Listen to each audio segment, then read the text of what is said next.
बिस्मिल्लाहिर्रहमानिर्रहीम। अस्सलाम वालेकुम दोस्तों, I am Areed Saleem. Welcome to my YouTube channel Naval Orchard. कैसे हैं आप सब लोग? जी तो गाइज़, आज हमने पढ़नी है जालिम जागीरदार वाला जो नावल स्टार्ट किया है उसकी लास्ट एपिसोड। तो उससे पहले अगर आपने मेरे चैनल नावल ऑर्चर्ड को सब्सक्राइब नहीं किया तो सब्सक्राइब कर लें और साथ में बेल आइकन भी प्रेस कर लें ताकि आने वाली वीडियो आपको मिलती रहे। और आज फाइनली आप सबके तजस्सुस का ख़ात्मा हो जाएगा, यानी कि आज लास्ट एपिसोड है, तो इसमें आपको नावल नेम और राइटर नेम पता चल जाएगा। तो सबसे पहले उनके कमेंट्स देख लेते हैं। जिन लिसनर्स ने दिल खोल के अपनी राय का इज़हार किया उनको देखते हैं हम चल के। भाई अदील फैज़ का कमेंट अच्छा था, उन्होंने लॉन्ग कमेंट किया हुआ था, अपनी राय का खुल के इज़हार किया हुआ था। उसके अलावा और अदील फैज़ ये इनके कमेंट से मैं भी एग्री करती हूँ। मेरे हिसाब से भी बहुत गलत हुआ ये जो हो रहा है। और सेकंड कमेंट है अदीम खान, इनका कमेंट भी बहुत अच्छा था। इन्होंने भी खुल कर राय का इज़हार किया। इन्होंने भी वही ख्याल आता जो मेरे ख्याल आता है कि वही नाम पे एतराज़। चलो कोई नहीं, होता है, चलता है, दुनिया राइटर ने लिख दी है ऐसे। और फिर नायाब रिजवान का आज भी कमेंट अच्छा है।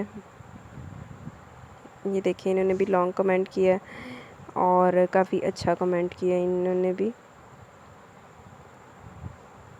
तो आए अब चलते हैं अपने नावल की तरफ। सबसे पहले तो थैंक यू वेरी मच जिन्होंने अपनी अपनी राय का इज़हार किया है।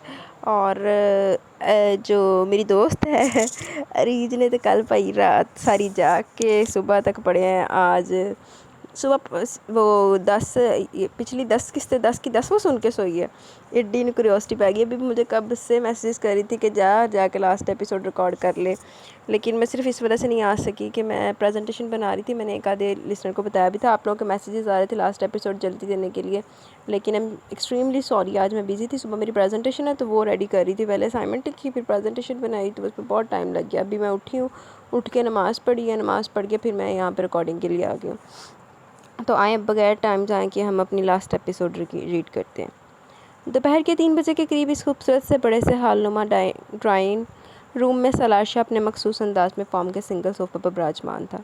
स्काई ब्लू कॉटन के कलफ लगे सूट में ग्रे कलर की शाल कंधे पर डाले इसकी निगाहें सामने वाले से वॉल क्लॉक के इस पार इस वजूद पर ठहरी हुई थी जो खुद में पूरी तरह खोई हुई थी, जिसकी हर सोच एक दूसरे से उलझी हुई थी। वही स्विमिंग पूल के पास खड़ी ज़रूर थी, मगर इसका ध्यान किसी पुरानी याद में खोया हुआ था। वो निगाहें इस स्विमिंग पूल में भरे साफ शफाफ पानी पर टिकी हुई थी जो सूरज की किरणों से झिलमिला रहा था, मगर इस झिलमिलाते पानी पर कोई तहरीर रकम थी, कोई मंजर चश्मा था जो सिर्फ अरबिश की सहमी निगाहें देख सकती थी। सुनो, अरबिश ने पलट कर देखा। आकफा के दोनों बच्चे इसको देख रहे थे। इनकी आंखों और लबों पर शरीर मुस्कुराहट थी, मगर अरबिश को इनका हुक्म मानने का भी हुक्म था। जी, इसने आहिस्ती से कहा, चलो हमारे साथ आंख मचोली खेलो। अजीब ने डाली फरमाइश थी, मगर वो बच्चे इससे इजाज़त नहीं मांग रहे थे, इसको ऑर्डर दे रहे थे जो इसको हर सूरत हर हाल में मानना था। वो बेचारगी से इन शरीर बच्चों को देख रही थी। चलो। आकवा की बेटी आगे बढ़ी और जिसके हाथ में काले कलर का कपड़ा था वो इसने जल्दी से अरबिश की आंखों पर बांध दिया और पीछे से हल्का सा धक्का दिया। यहाँ दोनों बच्चे ना सिर्फ ज़ोर ज़ोर से हंस रहे थे बल्कि तालियां बजा बजा कर इसको अपनी जानिब मतवजा भी कर रहे थे। अरे इधर कहाँ जा रही हो, इधर आओ, वहाँ मत जाओ, गिर जाओगी। वो दोनों फुल फॉर्म में थे। वो बेचारी अंदर ही अंदर डरी सहमी जा रही थी, बस दिल से अपने रब को मदद के लिए पुकारे जा रही थी। एक बच्चा आगे बढ़ता और इसकी कमर पर हल्के से मारता और पीछे भाग जाता। दोनों ने मिलकर इसका अच्छा खासा मजाक बनाकर रख दिया था। वो इधर से उधर जाती बेहाल हो गई थी। इसका सांस फूलने लगा था, मगर खुद की परवाह किए बिना वो पागलों की तरह दोनों हाथ आगे बढ़ाए इसको पकड़ने की कोशिश कर रही थी। जब भी अचानक से किसी ने इसकी आंखों से वो काले कलर का कपड़ा उतारा और दूर उछाल दिया। आंखों के आगे अंधेरा सा छाया हुआ था। इससे पहले कि वो संभलती, दो मजबूत बाजुओं ने छुपकर इसको अपने बाहों में उठा लिया और आगे बढ़ता चला गया। अरबिश का दिमाग जब पूरी तरह काम करने लगा तो सालारशा ने इसे लॉन में बने इस स्विमिंग पूल में उछाल दिया। आह! अरबिश का तो जैसे सांस ही रुक गया था। ठंडा ठंडा पानी जैसे इसकी जान निकाल गया था। इसको तैरना ही कब आता था। खुद को डूबने से बचाने के लिए पानी पर छप छप हाथ मारने लगी। निगाहों का आखिरी मंजर यही था कि स्विमिंग पूल के पास खड़ा सालारशा नहायत दिलचस्पी से सारा नज़ारा देख रहा था। हर बार की तरह इस बार भी इसके चेहरे और आंखों में इंतकामी चमक थी, फातिहाना चमक थी, और वो सांसें शायद इसकी आखिरी सांसें थी। वो पानी में डूबने लगी तभी सालारशा ने हाथ बढ़ाकर फिर से इसको अज़ियत भरी दर्दनाक ज़िंदगी की तरफ घसीट लिया। लानती आदमी, अब इसकी लानती कैसे मसालिम कैद करने माफ़ करने बनते हैं। एक मिनट, मैंने तो आप लोग के लिए वो आज एक पोस्ट भी लगाई थी, एक मिनट रुकना ज़रा, वो देख के आएँ।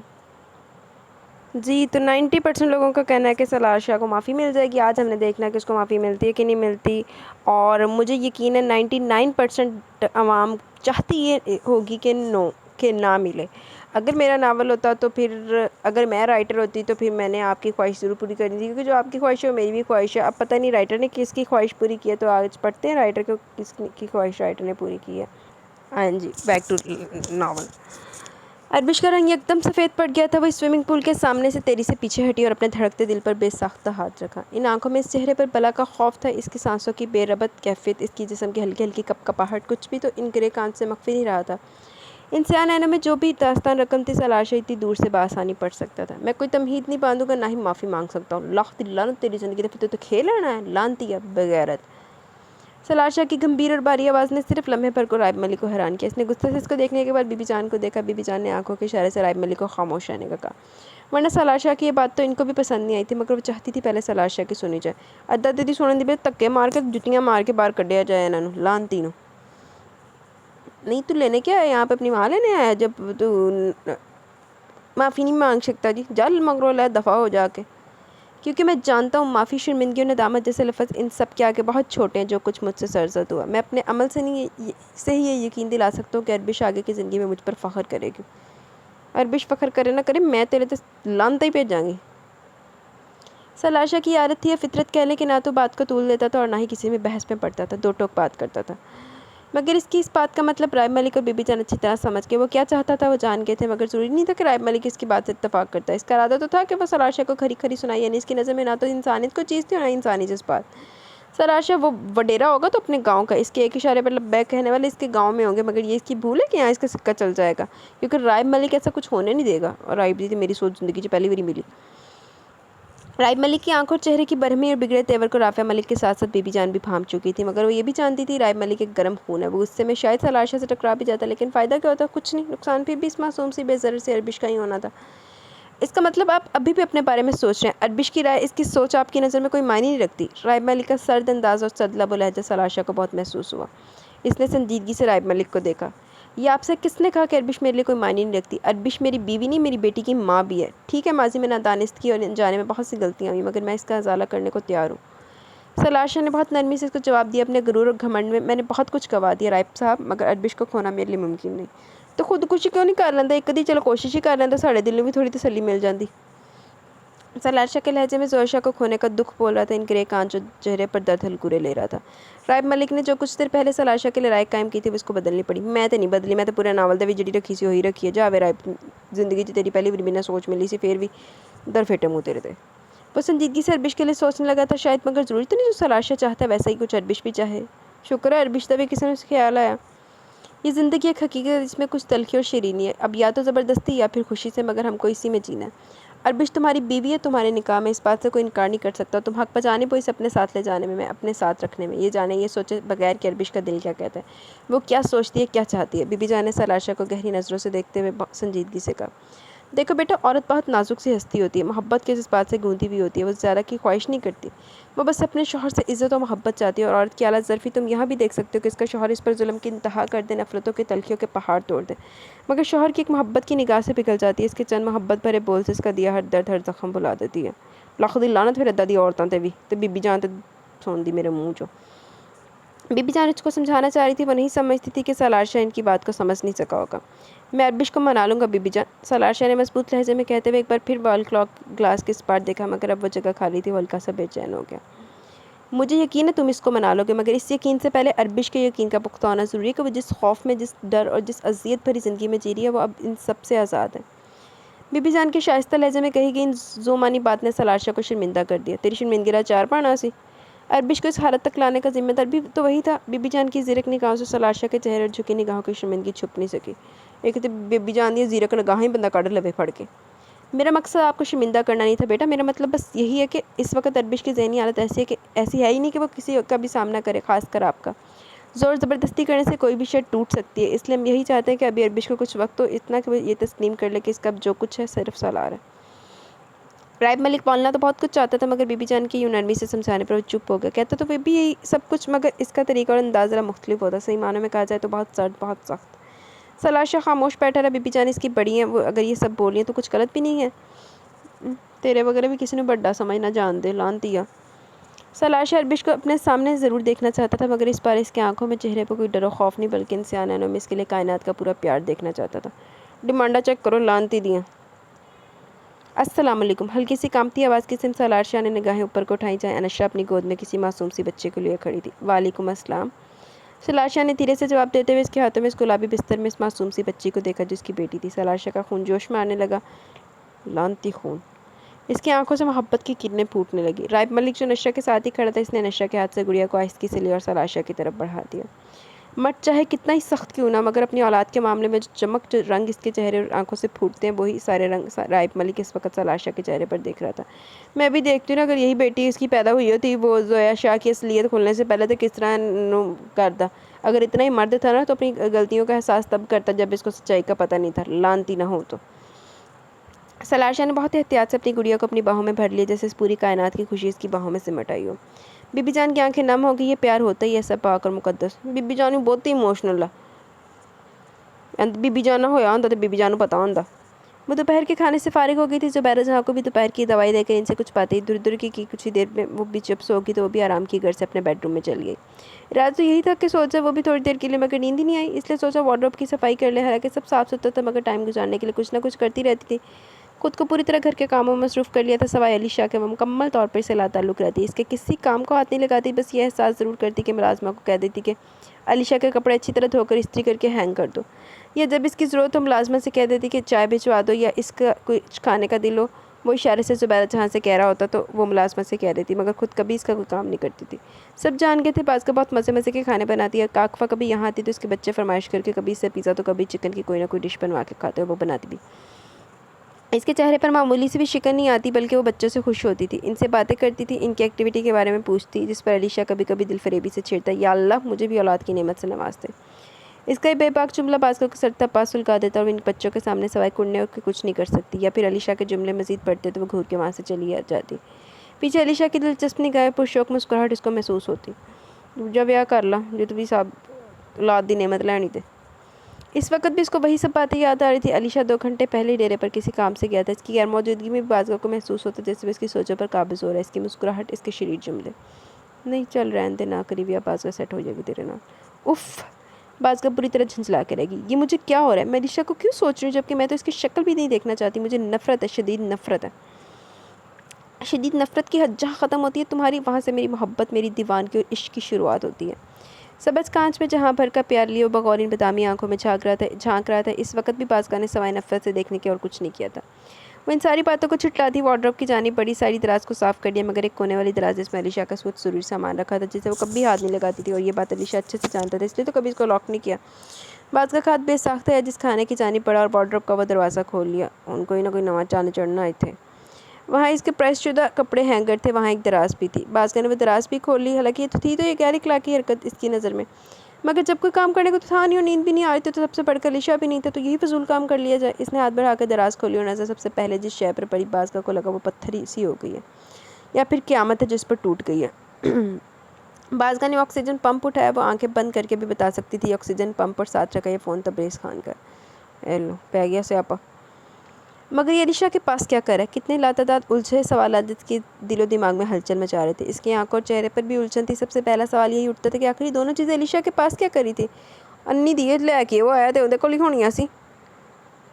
और ये ऑक्सीजन पंप, ये तो तब्रेज़ खान की ज़िंदगी, इसकी सांस इसी से तो चलती थी, और अगर ये ना हो तो बर वक़्त इसका उखड़ता सांस इसकी मदद से बहाल ना किया जाए तो तब्रेज़ खान की ज़िंदगी मुश्किल में पड़ सकती है, या वो अपनी ज़िंदगी से हाथ भी धो सकता है। इसका मतलब क्या है? वो क्या समझे? आखिर ये अली शाह के पास क्यों है? थोड़ी अक्ल डाला। वो नम आंखों से इस ऑक्सीजन पंप को देख रही थी, और जो तूफान, जो आंधी के झक्कड़ इसके अंदर चल रहे थे, महसूस तो यही हो रहा था कि शायद इसको भी अपने साथ ले जाएंगे। इसका मतलब अली शाह जानता था कि ऑक्सीजन पंप तब्रेज़ खान के लिए किस कदर ज़रूरी है। वो जानता था ये ऑक्सीजन पंप तब्रेज़ खान की ज़िंदगी है, यानी अली शाह ने तब्रेज़ खान को मारा। भी तो देख ला, बाज़ का भी अक्ल दे जो पूरी सूरी है। अली शाह तब्रेज़ खान का कातिल है, इसने मेरे तब्रेज़ खान की जान ली है।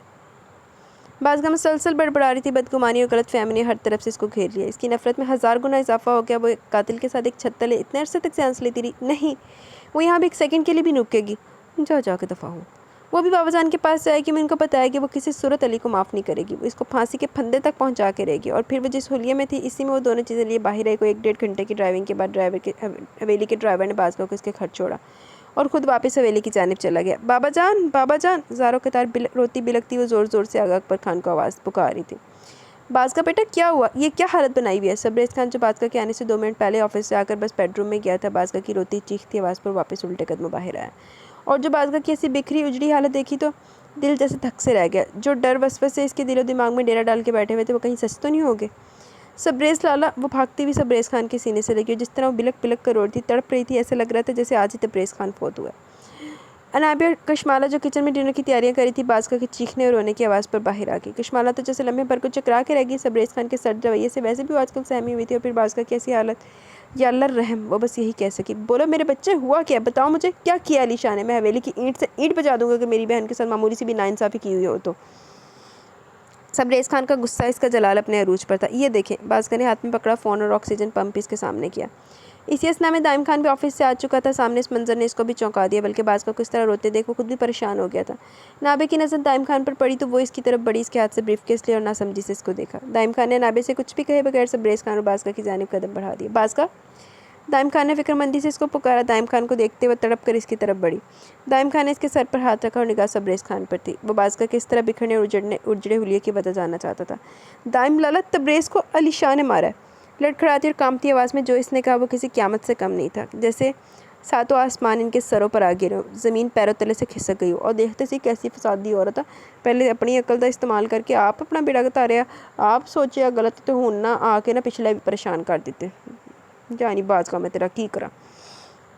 पीछे खड़ी कशमाला तो अपना दिल थाम कर रह गई, और यही हालत खुद अनाबिया की भी थी। क्या कह रही हो बाज़ का? दाइम खान ने इसको दोनों बाजों से थाम कर अपने मुकाबिल गया। इसने बेयकीन नज़रों से बाज़ का भीगा चेहरा देखा। मैं ठीक कह रही हूँ, ये देखे, ये अली के कातिल होने का सबूत है। इसने वो दोनों चीज़ें दाइम खान के आगे की। बाज़ की हथेली पर रखा हुआ ऑक्सीजन पंप और मोबाइल फ़ोन तो तबरेज़ खान का ही था।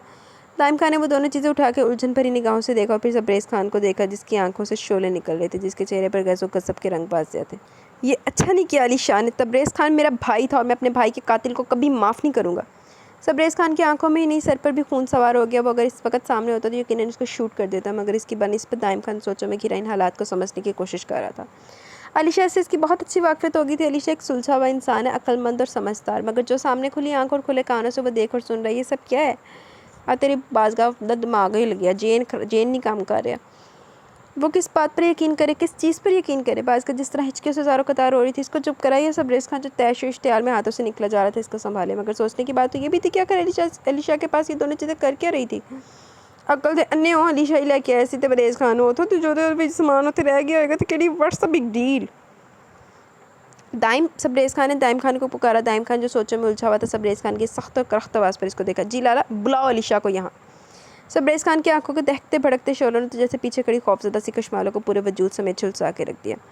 अलीशा शाम के कोई 6 बजे के करीब घर आया था। हर काम मामूल के मुताबिक हो रहा था। हवेली की मुलाजमा किचन में डिनर की तैयारियां कर रही थी। वो जानता था बाज़ का भी किचन में होती है इस वक्त, इसलिए कदम खुद ब खुद किचन के जाने पड़ने लगे। मगर हैरत अंगेज़ बात के वो वहाँ नहीं थी, और दूसरी चौंका देने वाली बात यह भी थी कि आज ज़ुबैदा जहाँ भी हाल में मौजूद नहीं थी। जाने कि उसके दिमाग में किसी अनहोनी होने की घंटियाँ सी बजने लगी। मगर अपनी सोचों को झटकता ज़ुबैदा जहाँ के रूम की जानिब बढ़ा। आहिस्ती से दरवाज़ा खोला। बेडरूम में मध्यम सी रोशनी जल रही थी, गंभीर सी खामोशी। एक बार फिर वो चौंका। इस वक्त तो इसने कभी ज़ुबैदा जहाँ को सोते नहीं देखा था। वो आराम से अंदर दाखिल हुआ और दुबेस कारपेट पर मजबूत कदम धरता बैठ के जाने पड़ा। दिलो दिमाग में वसवसे पड़ने लगे। इनकी तबीयत तो ठीक है ना? मरा तो नहीं गई? चलो मरे तो सही, थोड़ा खुशी हो लांगे, मतलब मदावा हो जाएगा। ज़ुबैदा जहाँ बेड पर ब्लैंकेट सर तक ओढ़े बेखबर सो रही थी। अलीशा ने आहिस्ती से ब्लैंकेट इसके सर से हटाया और इन्हीं के पास बैठ गया। बेबे, अलीशा ने नरमी से ज़ुबैदा जहाँ के सर पर हाथ धर दिया। ज़ुबैदा जहाँ की नींद पूरी हो गई थी या किसी कोई ख्वाब देख रही थी जो अचानक से आँख खुल गई। जोया, बेबे। अलीशा ने धीरे से इनके बालों को सहलाया। ज़ुबैदा जहाँ ने बगौर देखा तो हल्के से अंधेरे में इनको अलीशा का चेहरा नजर आया। अरे अली पुत्र, तुम कब आए? वो कहते ही सीधी होकर उठने की कोशिश करने लगी तो अलीशा ने ही इनको सहारा देकर बैकग्राउंड से टेक लगाकर बैठाया। पहले मुझे ये बताइए, आपकी तबीयत तो ठीक है ना? इस वक्त आप सोती तो नहीं है? अलीशा ने तशवीश से ज़ुबैदा जहाँ को देखा। हाँ ठीक है, मुझे भी हैरत हो रही है, आज काफ़ी टाइम तक सोती रही और शायद जोया के साथ ही जब आँख नहीं खुली। इनके चेहरे और आंखों में एक सुकून भरी चमक थी। यकीनन जो ख्वाब था जोया के साथ वो अच्छा ही होगा। खैर इन बातों को छोड़ो, ये बताओ सालार कब तक आ जाएगा हवेली? इनके लहजे में अब सालार शाह के लिए फ़िक्र बोल रही थी। आज मेरी बात हुई थी सालार लाला से, वो तो चाहते हैं कि अभी आ जाए, मगर क्या? इसके अधूरे जुमले पर इन्होंने सवालिया निगाहों से देखा। मसला अरबिश भाभी का आ रहा है। इस कदर खौफज़दा और डरी हुई है, सालार लाला का नाम सुनकर इन पर खौफतारी हो जाता है। सबका कहना है कि वो भी कौमे से बाहर आई हैं, तो कहीं ऐसा ना हो सालार लाला को सामने देखकर इन्हें फिर कुछ हो जाए। अलीशा ने तफसीलन सारी बातें इनके गोशगुजार की। ज़ुबैदा जहाँ खामोश रही, इनको वो सारी ज़्यादती और जुल्म एक बार फिर से याद आने लगे। डूब के मर जाओ ना अपनी खामोशी दे विच, लानती हो बेगैर तो जो उन्होंने अरबिश पर किए थे। अपने घमंड और तकब्बर में वो इस कदर आगे निकल गई जहाँ तक ये भी भूल गई कि इंसाफ करने वाला हमारा रब हमारी शहरक से भी ज़्यादा करीब है। आप फ्रेश हो जाए, मैं चाय और कुछ खाने के लिए हाल में रखने का कहता हूँ। ज़ुबैदा जहाँ को शर्मिंदा और नादिम वो कैसे देख सकता था, ये इनका और रब का बीच का मामला था। बेशक वो 70 माओं से ज़्यादा प्यार करने वाला और चाहने वाला है। आज जो इनके सारी से रोक कर गिड़गिड़ा के इस परवरदिगार से माफ़ी मांगी जाए तो वो फाड़ से भी बड़े गुनाह को भी माफ़ कर देता है। और इसने तो अक्सर अपनी माँ को रातों की तारीकी में सुनाटे में तहज्जुद की नमाज में तड़प तड़प के रोते और माफ़ी मांगते देखा था। अलीशा अपने रूम में आया, वहाँ इसको अजीब सा सुनाटा सा कुछ वीरानी और तन्हाई सी महसूस हुई। यानी सुचमेरे जना के ना होने से इतना फ़र्क पड़ता है कि इसके ख्याल से इस चेहरे और सबस कांच में मुस्कुराहट सी फैलने लगी। मगर अब टाइम ज़्यादा हो गया, आधे घंटे से ऊपर इस जाने जाने का दीदार नहीं हुआ। अब तो इसको बेचैनी सी लग गई थी, दिल में बेताबी और बेकरारी सी बढ़ने लगी। वो इस दौरान शावर भी ले चुका और वाइट कलर का मलमल का कुर्ता और कॉटन की शलवार में मलबूस का दावर आईने के सामने खड़ा बाल में ब्रश फेर रहा था। इसी वक्त इसका फ़ोन बजने लगा। अलीशा ने चमकती स्क्रीन पर नाम देखा जहाँ टाइम कॉलिंग झिलमिला रहा था। इसने हेयर ब्रश ड्रेसिंग टेबल पर रखा और फ़ोन उठा के रिसीव कर लिया। बिना सलाम के सर्द आवाज़ उभरी, जितनी जल्दी हो सके यहाँ बाज़ गई यही है। ताइम खान का सर्द और काटतार लहजा दूसरा बाज़ की वहाँ मौजूद की अलीशा को शिद्दत से किसी गड़बड़ का एहसास हुआ। नहीं रहमत बुआ, मैं साईं से नहीं मिलूंगी। अरबिश ने जल्दी से पास बैठी रहमत का बाजू पकड़ लिया, उनके करीब होगी। इस तरह चिपक गई कि यही डर के सलाश है इसको लेकर ही न चले जाए। बेटा अभी साईं सिर्फ तुमसे मिलना चाहते हैं। रहमत इसके डर को समझती थी, वो अगर खौफज़दा तो इसकी भी वजह है। इसने सलाशा के किए गए जुल्म बर्दाश्त किए। वो सलाशा जो गुरूर और जुल्म का दूसरा नाम था, वो सलाशा जिसने फ़िरौन को भी पीछे छोड़ दिया। मगर कल के और आज के सलाशा में ज़मीन आसमान का फ़र्क है। कोई और कहता कि सलाशा बदल गया, इसका गुरूर घमंड सब मिट्टी में मिल गया, तो कभी यकीन नहीं करती, क्योंकि रहमत जानती थी सूरज मशरिक़ की बजाय मगरिब से तो निकल सकता है, मगर सलाशा कभी नहीं बदल सकता। मगर ये सोच गलत साबित हुई। सलाशा अब वो नहीं रहा। जब रहमत ने सलाशा को अपनी आंखों से देखा, अपने कानों से सुना, तो यकीन भी आ गया। और यही बात कब से रहमत अरबिश और नशा को समझा रही थी, मगर वो किसी सूरत मानने को राज़ी नहीं थी। इसका खौफ, इसका डर इसकी आंखों और चेहरे से ही नहीं, इसके हर उज़ू से टपक रहा था। वो आज भी अपनी ज़ात के खोल में कैद थी। रहमत बुआ, भीगी भीगी आंखें, कब कांपते लबों से एक ही इल्तिजा, एक ही फरियाद। रहमत को उस पर तरस ही नहीं, बहुत प्यार भी आया था। इसने अरबिश को अपनी गोद में छुपा लिया। अरबिश, मैंने सलार भाई की आंखों में तुम्हारे लिए प्यार देखा, चाहत देखी है। अनशा इसके दूसरे साइड आकर बैठ गई। मैं इन सब के बारे में कुछ नहीं जानती, बस मैं इनके सामने नहीं जाऊंगी। मुझे मुझे मुझे इनके साय से भी डर लगता है। इनकी आहट से मेरा दिल बंद हो जाएगा। इसके लहजे में कब कपाहट थी, इसकी आंखों से समंदर नहीं रुक रहा था। अरबिश, थोड़ी सी हिम्मत करो और संभालो खुद को। सलार भाई तुमसे और गुड़िया से मिलने हैं, बल्कि वो तो। नशा बेकरारी से आगे को मजीद खिसकी और अरबिश के लरजते कब कपाते वजूद को खुद से लगाया। गुड़िया? अरबिश ने चौंक कर अहमद के सीने से सर उठाकर नशरा को देखा। अंशी, अरबिश ने नशरा का हाथ पकड़ थाम लिया। इनको बोलो वो गुड़िया को ले जाएं, मगर मुझे अपनी गुड़िया के साथ साथ इसकी माँ भी चाहिए। आगे माँ दा कुछ लगता लानती। अचानक ही भारी और गंभीर आवाज़ इसकी समाज से टकराई, और भला इस आवाज़ को अरबिश कैसे नहीं पहचानती। इस आवाज़ ने तो इसे ख्वाबों ख्यालों में भी खौफज़दा कर रखा था। हर कदम पर यूँ सोच के रखती कि अब इसकी नई आजमाइश, नई सज़ा शुरू होने वाली है। अरबिश ने तेरी से पलट कर देखा। हाँ, वहाँ दरवाजे में वो रूह को फना करने वाला इंसान इस्तादा था। इसको देखते अरबिश की आंखों और चेहरे पर दहशत सी बढ़ने लगी। इसके जिस्म पर नहीं, इसकी रूह पर भी लर्ज़ा तारी होने लगा। इसकी सांसों की रफ्तार थमने लगी, इसके दिल की धड़कनें रुकने लगी। नशर ने इसकी कैफियत देखी तो परेशान होगी, बल्कि डर गई कि इसको कुछ हो ना जाए। नशर ने सहमी सहमी नज़रों से सलाशा को देखा। सलाशा ने इशारे से नशर को कहा कि इसकी गोद से गुड़िया को लेकर खुद बाहर चली जाए रूम से। वो आज खुद बात करेगा। 1 हफ्ता हो गया था इससे डरते छुपते, मगर वह अरबिश का डर खौफ खुद इसके सामने आकर निकालेगा। अनशा ने एक बार फिर अरबिश को देखा, फिर कुछ सोचकर आगे बढ़ी। सलाशा से गुलाबी बिस्तर में सोती गुड़िया को लिया रूम से बाहर निकल गई। सलाशा ने अब रहमत को देखा। रहमत इसकी आंखों का इशारा समझ की वो खड़ी होगी। इससे पहले कि वो आगे बढ़ती, अरबिश ने तेरी से रहमत का हाथ थामा, बेड से खड़ी होगी। नहीं रहमत बहुत, तुम मुझे छोड़ के मत जाओ। सरगोशी में की गई डरी सहमी आवाज़ सलाशा की ज़ीरक निगाहों और समाज से महफूज नहीं रह सकी। यही डर था सलाशा इसको लेकर ही न चला जाए। बेटा अभी साईं सिर्फ तुमसे मिलना चाहते हैं। ये मेरे ख्याल से रिपीट हो गया जी।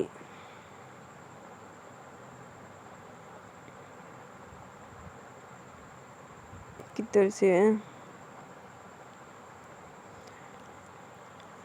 साईं का हुक्म है अरबिश बेटी। रहमत ने आहिस्ती से इसको समझाना चाहा, मगर बस रोते हुए नफ़ी में इधर उधर गर्दन हिला रही थी। इसके दिलो दिमाग में बस यही था कि सलाशा इसके लिए कोई नई सज़ा चुन के लाए। बिलाखिर सलाशा को आगे बढ़ना पड़ा। रहमत का भी अरबिश के साथ साथ हुलक खुश्क होने लगा। जैसे जैसे वो करीब आने लगा, अरबिश की टांगों में कपकपाहट सी बढ़ने लगी।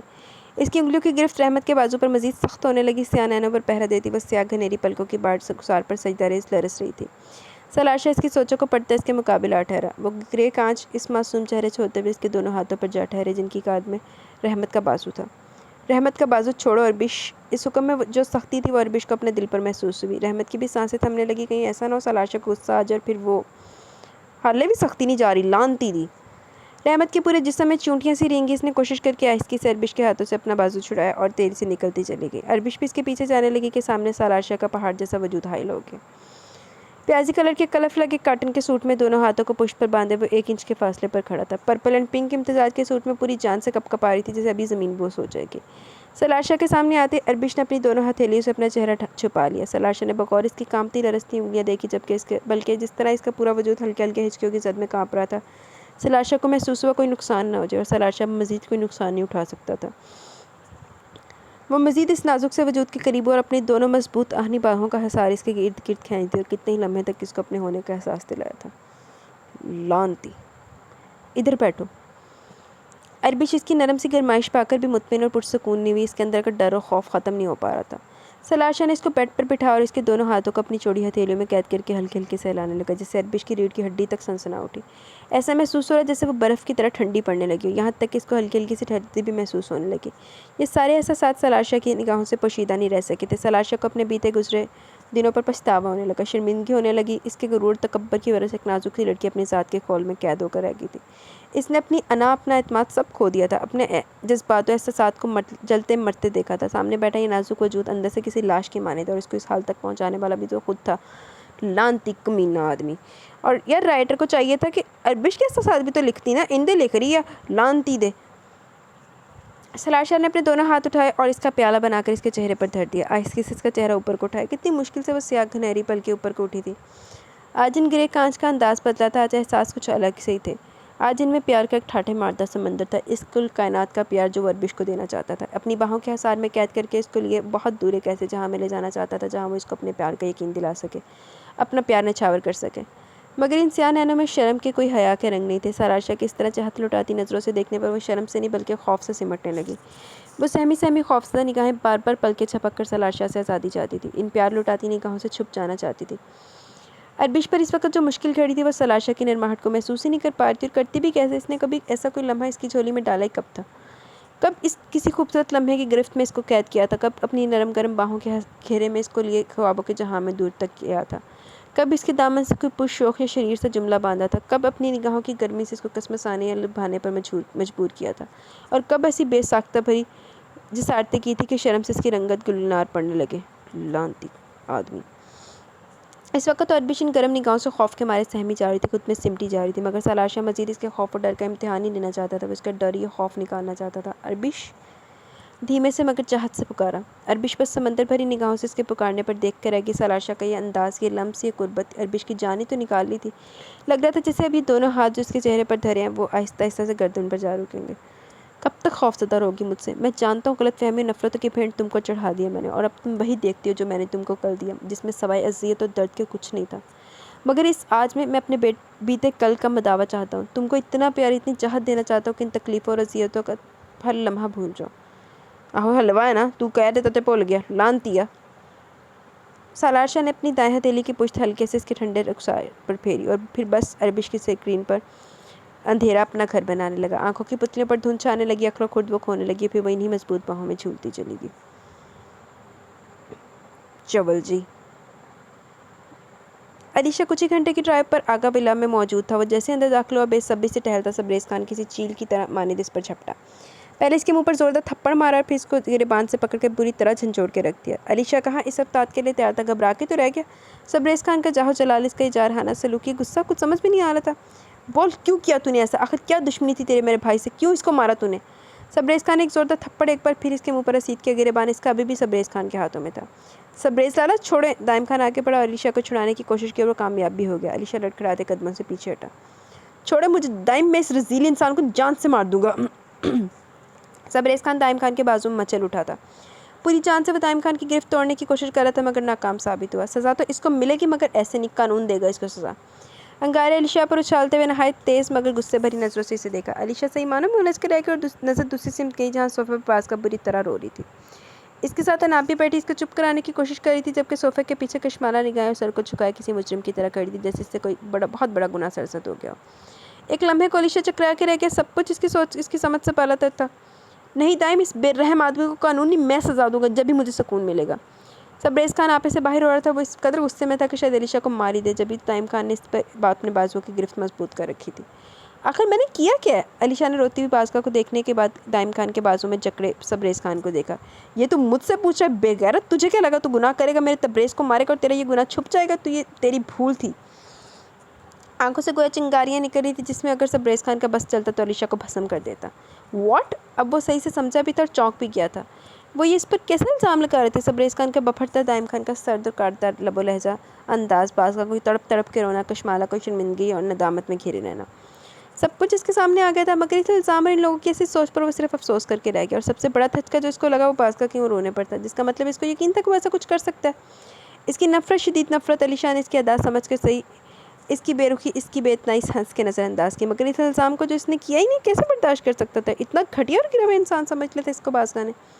दो जवाब अलीशा, क्यों किया तुमने ऐसा? दाइम खान का लहजा नहीं, इसका अंदाज भी नहायत सर्द सा था। अलीशा ने अपने उलझे बिखरे ज़हन को बहुत मुश्किल से संभाला। वो ये तो नहीं जानता कि इन लोगों ने इस पर इतना घटिया इल्ज़ाम क्यों लगाया, मगर इस इल्ज़ाम ने इसको अंदर से तोड़ ज़रूर दिया था, इसको खुद अपनी नज़रों में गिरा दिया। मुझे अफसोस हो रहा है आप लोगों की सोच पर। अच्छा तो फिर ये क्या, इनके बारे में क्या कहोगे? दाइम खान ने अपनी चौड़ी हथेली आगे की, जिस पर तबरेज़ खान का फ़ोन और ऑक्सीजन पंप रखा था। तो इन चीज़ों से आप लोगों ने अखज़ कर लिया कि तबरेज़ खान को मैंने मारा है? इन सबस कांच में तंज के सुर्ख टोरे हलकूरे लेने लगे। तो इन चीज़ों का तुम्हारे पास होने का क्या मकसद है? दाइम खान की सर्द निगाहों में भी तंज के रंग थे। ज़रूरी नहीं हर चीज़ का कोई मकसद हो। तबरेज़ खान था चंद घंटों की इस मुलाकात में मुझे इससे बहुत करीब कर दिया, मगर मुझे आप लोगों ने मेरी नज़रों में गिरा दिया। अलीशा ने दाइम खान और सबरेज़ खान को देखा, मगर इन सबस कांच में तासुब के अलावा कुछ नहीं था। ये सारी जज्बाती बातें अपने पास ही रखो। असल हकीकत ये कि तुमने मेरे भाई को मारा और इसकी सज़ा तुम्हें ज़रूर मिलेगी। मैं तुमको फांसी के फंदे तक पहुँचा के दम लूँगा। सबरेज़ खान की निगाहों से जो आँख निकल रही थी, मगर अलीशा को इससे कोई फ़र्क नहीं पड़ता था। वो जानता था कि वो सच और हक पर है। ठीक है, आप अपना ये शौक़ और ख्वाहिश भी पूरी करके देख लीजिए, मगर ये भी याद रखिएगा कि आज जो कुछ आपने मेरे साथ किया वो गलत किया है। तुम लोगों को सही गलत की पहचान कब से होने लगी? सब जानता हूँ। एक तुम और दूसरा तुम्हारा भाई सलाश शाह, जो खुद को बहुत ऊंची चीज़ समझता है, जिसने एक मासूम बेकसूर लड़की पर जुल्म करके अपनी मर्दानगी दिखाई है। सबरेज़ खान के तंज़ और इस्तेज़ाम इजाफे ने अलीशा की रगों में जैसे चिंगारियाँ सी भर दी। बस सबरेज़ भाई, अलीशा ने तेरी से हाथ उठा के सबरेज़ खान को टोक दिया। मुझे जो कहा मैंने ना सिर्फ सुना बल्कि बर्दाश्त भी किया, मगर सलार लाला के लिए मैं कुछ नहीं सुनूंगा। आहो तेरा बहुत मोतबर पर आना लान दीजिए, वरना मुझसे आपकी शान में कोई भी गुस्ताखी हो जाएगी, जो कि मैं कभी नहीं चाहूँगा। अलीशा के लहजे में कुछ ऐसी सख्ती थी कि सबरेज़ खान जो सलार शाह के लिए बोलना चाह रहा था खामोश हो गया। और रहा इन चीज़ों का सवाल, तो जाइए पुलिस स्टेशन और इंक्वायरी करवाएं। अगर आपको लगता है कि मैंने तबरेज़ खान को कत्ल किया तो अपनी तसल्ली करें और इन्वेस्टिगेशन पूरी करें। और आखिरी बात, अलीशा कुछ लम्हे को रुका, फिर रोती हुई बाज़का को गहरी नज़रों से देखा। एक कातिल के साथ आपकी बहन रही, आप लोगों की गवारा नहीं होगा, इसलिए अपनी बहन को अपने पास रखिए। मजबूत लहजे में बहुत कुछ जताया बाज़का ने। इसका मजबूत लहजा ही नोट करके बेसाख्ता चेहरा ऊपर उठा के इन सबस निगाहों में देखा।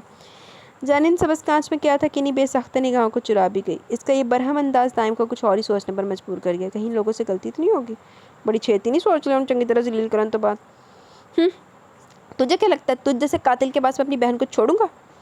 सबरेज़ खान जहरीले अंदाज में फनकारा, जिस पर अलीशा ने खामोश मगर चुपती नज़रों से सबरेज़ खान को देखा। फिर वहाँ रुका नहीं, उल्टे कदमों मुड़ा और तेज़ी से लंबे लंबे डग फटता निकलता चला गया। रोको इसको दाइम, इसको जाने मत दो और पुलिस को बुलाओ। सबरेज़ खान तैश में इसकी जानिब जाने लगा, मगर दाइम खान एक बार फिर इसको अपने मजबूत बाजों में जकड़ लिया। सबरेज़ खान इस वक्त सिर्फ तबरेज़ खान के बारे में सोच रहा था, मगर दाइम खान बाज़का के बारे में भी सोच रहा था। अलीशा के पूरे एतमाद और मुतमिन अंदाज ने दाइम खान की सोचों को बदल दिया था। आप इधर आए मेरे साथ। दाइम खान सबरेज़ खान की तरह जज्बाती होकर नहीं सोच रहा था, इस तरह शायद पछतावे याद आते। हो सकता है कोई बहुत बड़ी गलतफहमी हो जिसने इन लोगों को अपने शिकंजे में जकड़ लिया, और इससे पहले कि शिकंजा अपनी गिरफ्त मजबूत करता है, इन्हें शिकंजे को तोड़ना होगा। दाइम, सबरेज़। आगा अकबर खान की फिक्रमंद तो परेशान जोर की आवाज़ ने दाइम खान और सबरेज़ खान को मतवज्जा किया। वो अंदर दाखिल हो रहे थे, मगर इनके चेहरे पर परेशानी, फिक्रमंदी के साथ साथ उलझे सवालात भी थे। बाबा जान, सबसे पहले पास का ही रोती सी सकती अनाबे के पास से उठी, भागती हुई आगा अकबर खान के सीने से लगी। इधर अलीशा का यूँ गुस्से से निकलना और इधर बाज़ का किस तरह बिलक बिलक कर रोना आगा अकबर खान सही मानों में चकरा के रह गई। दाइम खान को शिद्दत से आगा अकबर खान की कैफियत का एहसास हुआ, आगे बढ़ा। दाइम, क्या हुआ है? अली इतने गुस्से में क्यों गया है? और बाज़का, मेरे बच्चे इस तरह क्यों रो रही है? बताओ मुझे, वरना मेरा दिल बंद हो जाएगा। इन्होंने बाज़का को रोते देखा, फिर दाइम खान को सबरेज़ खान भी पास आए, दोनों चीज़ें इनके सामने कर दी। ये देखें बाबा जान, ये क्या है? ये हमारे तबरेज़ खान का मोबाइल फ़ोन और ऑक्सीजन पंप और ये दोनों चीज़ें अली शाह के पास से बरामद हुई, जिसका मतलब है कि हमारे तबरेज़ को अली शाह ने मारा। बाबा जान, मैं अली शाह को छोड़ूंगा नहीं। नरम को ठहरा हुआ मजाज वाला सबरेज़ खान आज इस कदर बफरा हुआ जाहो जलाल में था, इतना ज़्यादा जज्बाती हो रहा था कि इसको अंदाज़ा नहीं हो सका कि आज तक जिसने आगा अकबर खान के सामने कभी भूलकर भी तेज़ आवाज़ में बात ना की, इसकी आवाज़ बेहद ऊंची हो गई थी। अली शाह को गुस्से में चाना बाज़ का हिचकियों से रोना वजह समझ में आई थी और सबरेज़ खान ने यकीनन अली शाह से बदकलामी और बदतमीज़ी की होगी, इतना तो वो सूख से कह सकते थे। तुमने अली शाह के साथ बदतमीज़ी की है? आका अकबर खान के चेहरे और आंखों में खतरनाक हद तक संजीदगी थी। दाइम खान का माथा ठनका। अभी तो सिर्फ एक थप्पड़ मारा मगर वो बुज़दिल भाग गया, लेकिन मैं इसको छोड़ूंगा नहीं, फांसी के फंदे। खामोश, बिल्कुल चुप। आगा अकबर खान ने ठाड़ते हुए सबरेज़ खान को तेज़ नज़रों से देखा। मुझे तुमसे ऐसी कमअक्ली और बेवकूफ़ी की उम्मीद नहीं थी। सबरेज़ खान के सारे जज्बात ठंडे पड़ गए, मगर आगा अकबर खान का ये तैश और जलाल में आना भी समझ से बालातर था। अंकल, ये तबरेज़ की अमानत जो आखिरी वक्त में मेरे पास ही रह गई थी। अली शाह ने कब्रिस्तान में वो मोबाइल फ़ोन और ऑक्सीजन पंप आगा अकबर खान की तरफ बढ़ाया। आगा अकबर खान ने वो दोनों चीज़ें भीगी आंखों से देखी। चंद ही घंटों में वो कितने बूढ़े हो गए थे। क्या कुछ नहीं था इनके चेहरे, इनकी बुरी निगाहों में रंज, गम, मलाल, सदियों का दुख और दर्द। अपनी सबसे कीमती शय खो जाने का दुख वो बिल्कुल ढह चुके थे, इनके शाने ढह गए थे। ऐसा महसूस हुआ था वो अपनी ज़िंदगी हार गए थे। अब दिन नींद जा सोया। ये गम मेरे घर वालों के लिए बहुत बड़ा है, जिसका कोई दावा नहीं। चंद मोती टूट कर गालों पर फिसलते चले गए। तुम एक काम करो, ये चीज़ें तबरेज़ के साथ ही कब्र में दफना दो। अगर घर लेकर गया तो बाज़ का संभल नहीं पाएगी। इन्होंने अपनी भीगी आंखें अपनी कमज़ोर कपकपाती उंगलियों से साफ़ की। अंकल, अगर आप माइंड ना करें तो क्या ये चीज़ें मैं अपने पास रख सकता हूँ? एक छोटी सी इल्तिजा थी, एक मासूमाना रिक्वेस्ट। आगा अकबर खान ने अली शाह का चेहरा देखा, जहाँ इनको तबरेज़ खान के दुख खोने का दर्द नवाज से नजर आ रहा था। तबरेज़ खान इसके आखिरी लम्हात का साथी था। यकीनन तबरेज़ खान में कुछ तो बात थी जो अली शाह इसके लिए दुखी था। जैसे तुम्हारी मर्ज़ी। बस इन्होंने इतनी सी बात की, भारी कदमों से कब्रिस्तान से बाहर जाने लगा। अब इन्हें ये अंदाज़ा कब था कि इन चीज़ों के लिए इन्हें ये दिन भी देखना होगा। ज़रा सी गलतफहमी कितनी बड़ी नफरत और दूरी का सबब बन गई। मगर बाबा जान, आपने इस बात का जिक्र कभी नहीं किया, दाइम खान ने आहिस्ते से कहा। मुझे क्या पता तुम लोग इस कदर नासमझी का मुजाहरा करोगे। इन्होंने तंज में भीगा जुमला इस पर उछाला। दाइम खान नजरें चुरा गया। और अगर फिर भी यकीन है तो अली शाह ने ऑस्ट्रेलिया की सीसीटीवी से जो वीडियो क्लिप मंगवा के मुझे दिखाई थी, वो देखकर यकीन कर लो कि तबरेज़ खान की मौत हादसा दी थी। आगा अकबर खान ने सुलगती नज़रों से तबरेज़ खान को देखा। तबरेज़ खान शर्मिंदा हो गया। इसकी हिम्मत ही नहीं हुई कि वो नजर उठाकर आगा जान से अकबर नज़र मिला पा सके। इसने वाकई बहुत बड़ी गलती हो गई थी। जिस बात की रो में बहकर वली शाह से बहुत ज़्यादा ज़्यादती कर गया था। बाज़ कभी गुमसुम सी आगा अकबर खान को देखी जा रही थी। आगा अकबर खान ने दाइम खान और सबरेज़ खान पर शिकायती नज़रें डालने के बाद बाज़ को नरम नज़रों से देखा। बच्चे, मेरे जिगर के टुकड़े, तबरेज़ की मौत एक नागहानी मौत थी, एक सानियत। और आज मुझे ये भी अंदाज़ा हो गया कि तुम अब तक तबरेज़ की मौत को कबूल नहीं कर पाई हो। आज भी इसकी यादों से तुमने अपना जहानाबाद कर रखा है, मगर मेरे बेटा, हम अपने जीते कल में जीकर अपने आज को नज़रअंदाज नहीं कर सकते। तुम तो मेरी बहुत समझदार और अक्लमंद बेटी हो ना। इन्होंने बाज़ की खामोश आंखों में देखा, जो बिना पलक झपकाए एकटक देख रही थी। चपके से आंखें बंद कर ली और वापस इनके सीने से सर छुपा लिया। आगा अकबर खान ने नाबे को देखा। नाबे समझ के इनकी आंखों का इशारा वो आगे बढ़ी और बाज़ को आहिस्ते से इनसे अलग करके दूसरे रूम में ले जाने लगी। आगा अकबर खान की आंखों से दो मोती टूटकर गाल पर फिसले और इन आंसुओं ने जैसे दाइम खान और सबरेज़ खान का दिल चीर कर रख दिया। आगा अकबर खान ने बेरहमी से अपने आंसू साफ किए। इन दोनों को तेज़ नज़रों से देखा। अब अपनी बेवकूफ़ी और बदअक्ली पर मातम करने की बजाय अली शाह के पास चलो, मैं खुद अली शाह से माफ़ी मांगूंगा। आगा अकबर खान के इस आखिरी जुमले ने जैसे इन दोनों की जिस्म से जान खींच ली। इन दोनों ने तड़प के अपने बाबा जान को देखा। वो तो वैसे ही बहुत दुखी थे, अपने सीने में पहाड़ जैसा गम लिए जी रहे थे। इन दोनों को ज़रा सी गलती ने इनको बहुत तकलीफ पहुंचाई थी। इनकी आंखों में आंसू आ गए। बाबा जान, मुझे माफ़ कर दीजिए, मैं तबरेज़ की मोहब्बत में बिल्कुल अंधा हो चुका था। सबरेज़ खान तड़पता हुआ तेजी से आगा अकबर खान के करीब आ उनके कदमों में गिर गया। दाइम खान भी नादिम दानिब सा वहीं खड़ा रहा। अच्छा, तो इसे ने भी नहीं किया था अली शाह के साथ, मगर वो अली शाह से माफ़ी मांग लेगा। अली शाह के नाल जिहड़ा सलूक इन्होंने किया ना पागल ब्रदर्स ने। मैं आपसे कह रही थी ना, अरबिश आपसे बहुत खौफज़दा है, वो आपसे बहुत डरी हुई है। और इन नशरा का गुलूगीर लबो लहजा, गुलाबी आंखों में आंसू। सलाशा कुछ शर्मिंदा सा था। वो अब तक सिर्फ सुन ही रहा था, मगर आज देख भी लिया। अगर यही हालात रहे, वो इस तरह इससे खौफज़दा रही, तो सलाशा कैसे उसको अपने होने का यकीन दिलाएगा?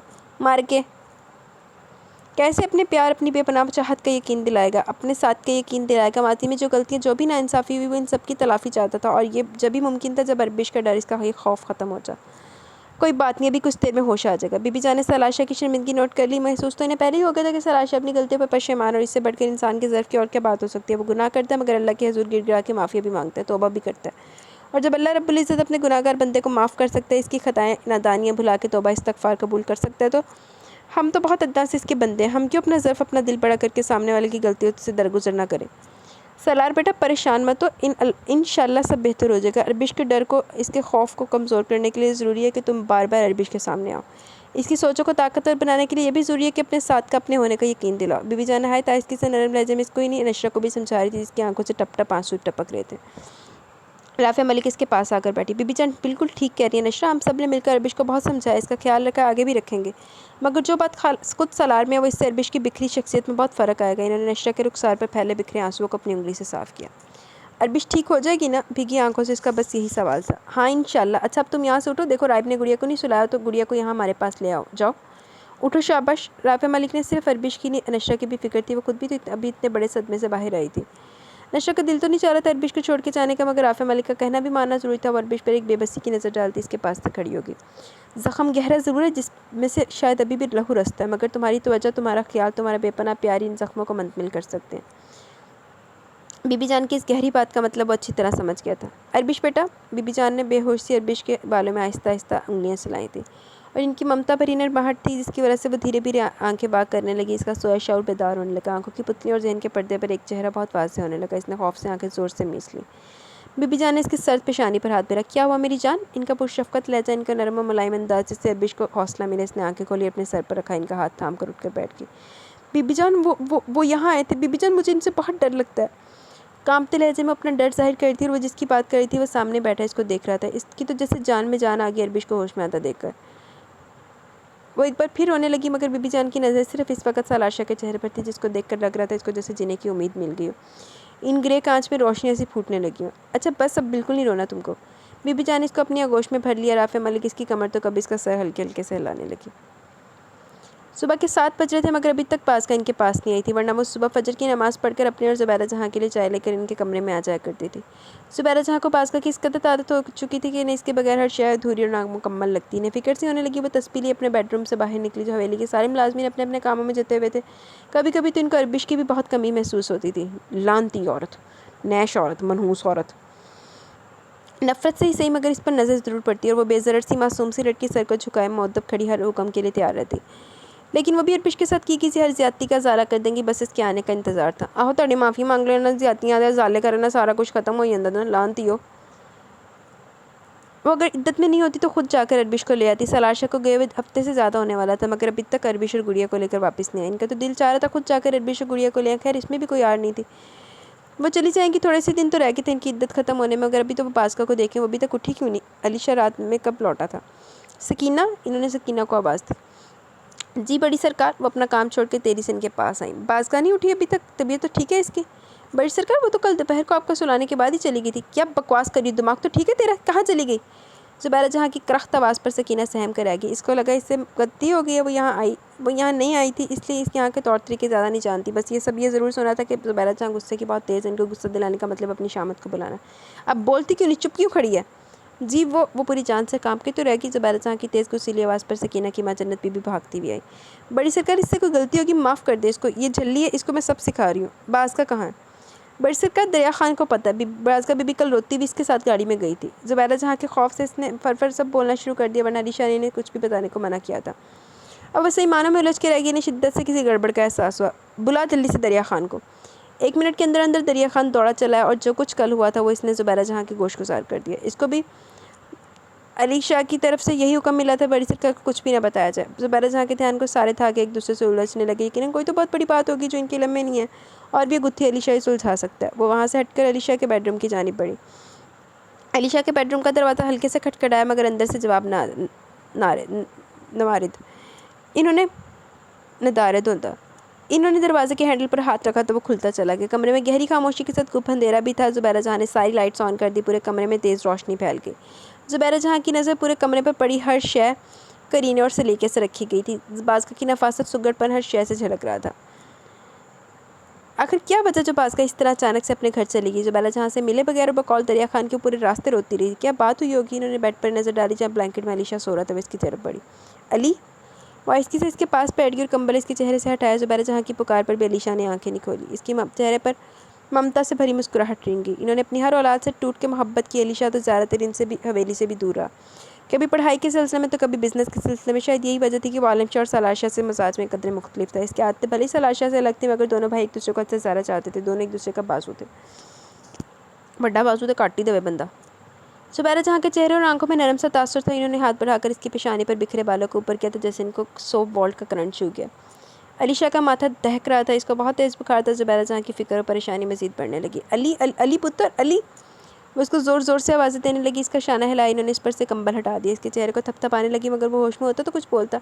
दरिया खान, सकीना, वो अपने मुलाजमीन को पुकारने लगी। जन्नत बीबी जो सकीना को कुछ समझा रही थी, ज़ुबैदा जहाँ की पुरज़ोर आवाज़ पर चौंक कर रह गई और तेज़ी से अलीशा के कमरे की जानिब भागी। इसके साथ सकीना भी आई। जी हुक्म बड़ी सरकार। जन्नत, डॉक्टर को फ़ोन कर बुला जल्दी से। दरिया खान को बोल हकीम साहब को लेकर आए। अब जाने मेरे अली पुत्र को क्या हो गया। इन्होंने अलीशा की हथेली अपने दोनों हाथों में लेकर सहलानी शुरू कर दी। इस दौरान मतवाता अलीशा का फ़ोन बज रहा था, मगर ज़ुबैदा जहाँ ने कोई तवज्जो नहीं दी। इस वक्त सबसे ज़्यादा परवाह अपने अलीशा की थी। कुछ ही देर में डॉक्टर और हकीम भी आ गए। दोनों ने अपने अपने तरीके से चेक किया। बुखार की हिद्दत पड़ने की वजह से वो बेहोश हो गया था। जल्दी जल्दी इसके सर पर बर्फ़ की पट्टियाँ रखी गई तो कुछ बुखार कुछ मामूल पर आया। ज़्यादा परेशानी की बात तो नहीं है ना डॉक्टर साहब। नहीं, अब कोई परेशानी है, ख़तरे की बात नहीं। बुखार या तो मौसम के बदलने की वजह से शिद्दत पकड़ गई या फिर जहनी दबाव को लेकर। जहनी दबाव। ज़ुबैदा जहाँ ने सवालिया निगाहों से डॉक्टर और हकीम को देखा। दोनों एक ही बात कर रहे थे। जी बड़ी सरकार, कोई स्ट्रेस या किसी बात को लेकर इंसान डिप्रेशन का शिकार हो जाता है, मगर अभी ये बेहतर है, मैंने इंजेक्शन दे दिया, कुछ देर में होश आ जाएगा। वो लोग चले गए, मगर ज़ुबैदा जहाँ को बहुत सी गहरी सोचों में डाल गए। इन्हें याद है कल शाम उनके पास आया था, ऐसी कोई ऐसी बात नहीं की। यहाँ तक कि लहजे अंदाज में भी मामूली सी परेशानी का भी तासुर नहीं झलक रहा था। फिर यकायक अचानक क्या बात हो सकती जो नबत इतनी हद तक आ गई। बाज़ का हवेली से रोते हुए अपने घर जाना, अलीशा का रात देर से घर आना, और ये सब इनको मज़ीद उलझा रहा था। फ़ोन, इनका ध्यान इसके फ़ोन पर गया जो मतवातर बज रहा था। इन्होंने साइड टेबल से अलीशा का फ़ोन उठा लिया। कोई 50-60 से ज़ायद कॉल थी जिस पर आगा बाबा जान लिखा हुआ था। इससे पहले वो इनसे जानने के लिए इनको फ़ोन करती, एक बार फिर फ़ोन बज उठा। ज़ुबैदा जहाँ ने कॉल रिसीव कर लिया और अलीशा की जो कंडीशन इनको बताई कि एक आगा विला में खलबली के साथ गुस्से और नाराज़गी का एक बार फिर दाइम खान और सबरेज़ खान निशाना बने थे। चंगा होया था डना।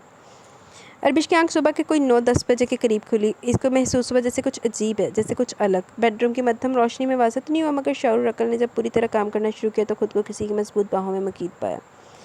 इसका सर किसी के मजबूत सीने पर धरा था और हाथ किसी के हाथ में कैद था। इसने ज़रा की ज़रा सर उठा कर देखा, वो कोई और नहीं सलाशा ही हो सकता है। अरबिश के अंदर तक कपकपी सी दौड़ गई। वो सलाशा कितनी कुर्बत से खौफजदा हो गई थी। इसे याद था सलाशा हर रात इसको बेरहमी और बेदर्दी से इस्तेमाल करके किसी बदबूदार कचरे के ढेर की तरह खुद से दूर फेंक दिया करता था, जैसे वो किसी मौजी मर्ज में बीमारी में मुब्तला, मगर कभी भी इस तरह वो इसके करीब नहीं आई थी। इसका जहन जब पिछली गुजरी बातों को सोचने लगा तो डर और खौफ पहले से ज़्यादा इसके वजूद पर हावी होने लगा। वो एक झटके से इससे अलग हुई थी। इससे इस तरह से अलग होने पर सलाशा की आंख खुली। अरबिश का दिल बुरी तरह धड़का। इससे पहले बेड से नीचे उतरती सलाशा ने इसकी नाजुक कलाई थामी और इसको इसी झटके से वापस अपने जानिब खींचा। वो सीधा इसके चौड़े सीने पर आ गिरी। सलाशा ने इसकी नाजुक कमर पर अपनी बाहों का हसार बांध दिया कि इसके निकलने का रास्ता मसदूद होकर रह गया। लेटी रहो, कहाँ जा रही हो? गिरे कांच में जहाँ भर का प्यार समेटे उन चानानों में झांक रहा था। अरबिश की लरसती पल के रुखसार पर सजदरेज होगी, जहाँ लाली सी बिखरने लगी। अब आराम आराम से वो ये तो तस्लीम करने लगी थी कोई ख्वाब नहीं। सलाशा एक जीती जागती हकीकत है। इसके अंदाज में तब्दीली आई है। पहले जैसी रख्तगी और सख्ती बिल्कुल मकफूत थी, मगर वो क्या करे इस दिल का जिसमें डर फिर भी कुंडली मार के बैठा था। अरबिश, जाने इस पुकार में क्या फसूल था जो अरबिश ने लरसती पल के ऊपर को उठा के इस चेहरे पर नजरें टिका दी। कुछ ही देर में तक सलाशा इन सियानों में देखता रहा। अरबिश ने नरम गर्म निगाहों की ज़्यादा देर तक ताब नहीं ला सकती थी, इसलिए चेहरे के साथ साथ निगाहों को भी झुका लिया। इसके चेहरे पर बहुत खूबसूरत से रंग खिलने लगे थे, जिन्हें सलाशा ने नहायत दिलचस्पी से देखा, बल्कि हाथ बढ़ाकर इसकी चोड़ी ऊपर करके चेहरा ऊपर को उठाया। क्या हुआ? हल्के से पूछो। कुछ नहीं। निगाहें वापस झुकाकर वो एक बार फिर इसके हसार को तोड़ने की हल्की सी मज़ाहमत करने लगी, जो नाकाम साबित हुई।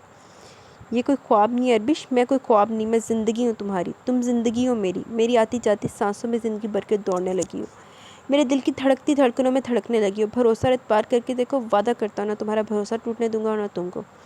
कहने के साथ साथ वह इसके दहकते रुखसार पर अपनी हथेली और उंगलियों की पुष्ट को धीरे धीरे फेर रहा था, ये जाने और महसूस किए बिना कि इसके स्लम्स से अरबिश के अंदर एक तरातम सा बर्पा हो रहा है। दिल कुछ और चाहता था, दिमाग कुछ और सोच रहा था। कभी वो शर्म हया से खुद में सिमटने लगी तो कभी खौफज़दा होकर सहमने लगती।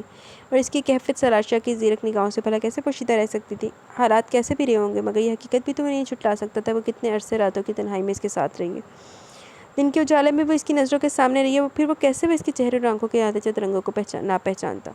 अरबिश ने धीरे से आंखें मूंद ली। वो भी यकीन और बेयकीन के सफ़र में थी। आंखों के गोशे से चंद मोती टूटकर सलाशा का सीना भिगोते चले गए। सलाशा ने बाहों का घेरा मजीद तंग कर दिया और इसकी पेशानी पर अपने यकीन की अपने चाहत की मोहर सबत कर दी और अरबिश हया से मजीद इसके अंदर सिमट गई। लौंती बगैरत आदमी। आगा अकबर खान अपने साथ दाइम खान और सबरेज़ खान के साथ बाज़गाह को हवेली ले आए। जब से सुना था सबरेज़ खान और दाइम खान शर्मिंदगी और नदामत के मारे आगा अकबर खान के आगे सर उठाने की जरूरत नहीं कर रहे थे, और सबरेज़ खान को तो मरने को दिल चाह रहा था, क्योंकि सबसे ख़राब सलूक इसका था। इसने अलीशा पर सिर्फ हाथ ही नहीं उठाया बल्कि उसको गाली भी दी थी। आज इसके जज्बाती गुस्से की वजह से किसी को बहुत तकलीफ पहुंची थी, किसी का दिल दुखा था। ज़ुबैदा जहाँ को इनके आने की इत्तला मिली तो फ़ौरन हाल में पहुंची। अस्सलाम वालेकुम भाई साहब। वालेकुम अस्सलाम बहन, कैसी हैं आप? आगा अकबर खान की निगाहें नीची थी, इनके अंदाज में नहायत इज्जत थी। अल्हम्दुलिल्लाह, आप सुनाइए। अली ने अभी बताया कि आपकी तबीयत कुछ नासाज है। जब भी बाज़ तेरी से भागी थी मैं बहुत परेशान हो गई थी। नहायत सादगी से इन्होंने कहा, अंदाज़ और लबो लहजे में कहीं से भी नाराज़गी या खफकी ज़ाहिर नहीं हो रही थी। इसका मतलब था कि अलीशा ने इनको कुछ भी नहीं बताया। बेहतर है। अब अली बेटे कैसे हैं? इनके दिल में अलीशा के लिए मज़ीद प्यार बढ़ा। कितना बड़ा दिल था इसका, चाहता तो ज़ुबैदा जहाँ को बता सकता था, मगर कुछ नहीं कहा। सबरेज़ खान और बाज़ ने कोई मामूली बात तो नहीं की थी, कत्ल का इल्ज़ाम लगाया था। बाज़ को तो अपनी जगह चोर सी बनी हुई थी, ये सब इसी की वजह से तो हुआ था। रो रो कर अपनी आंखें सुजाली, मल्ज के कपड़े, बिखरे बाल, उजरा सा हुलिया, जैसे पता नहीं कितने दिन हो गए खुद को संवारे हुए या फिर कितने बरसों के बीमार हो। ज़ुबैदा जहाँ को बाज़ की हालत देखकर बहुत अफसोस तो दुख हुआ। इन्होंने शादी के बाद कभी इसको ऐसी हालत में नहीं देखा था। ये तुमने अपनी क्या हालत बनाई हुई है? बाज़ का पुत्र, हवेली की बहू, अलीशा की बीवी, ना कोई रूप ना बनाओ सिंगार। ज़ुबैदा जहाँ टोके बिना नहीं रह सकी। इनकी आंखों और चेहरे पर हल्का सा गिला भी था, जो आगा अकबर खान ने नोट कर लिया। दरअसल बात यह कि जब से अली बेटे का पता चला तब से रो रो कर हल्कान हो गई मेरी बच्ची। आगा अकबर खान ने बात संभाली। वो ये भी नहीं चाहते थे कि बाज़ का किले इनके दिलो दिमाग में कोई शक है, कोई वसवसा जगह बनाए। ज़ुबैदा जहाँ मुतमिन हुई या नहीं वो ये तो नहीं जानते, मगर बाज़ का किले इनके चेहरे पर नज़म तासुर उभरने लगे। ज़ुबैदा बहन, हम लोग अली से मिल सकते हैं? आगा अकबर खान कब से अलीशा से मिलने के लिए बेचैन और बेताब हो रहे थे। अरे क्यों नहीं भाई साहब। दरिया खान। ज़ुबैदा जहाँ ने मुअद्दब खड़े दरिया खान को आवाज़ दी और इसको हुक्म दिया कि मेहमानों को अलीशा के बेडरूम में लेकर जाए, और सज्जनत बीबी को हुक्म भी दिया कि चाय का इंतजाम करे। दोपहर का खाना लाजवाब होना चाहिए, किसी चीज़ की कमी ना हो। इन तीनों के साथ वो भी अपने ही बेडरूम में मेहमानों की तरह दाखिल हुई थी। ये यूँ महसूस हुआ जैसे कोई अजनबी।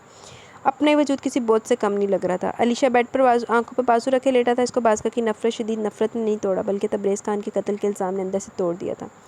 इसका दिल कांच की किरचों की तरह बिखर गया था, मगर इसके बावजूद भी वो इस दुश्मन जाना से नफरत नहीं कर सकता था।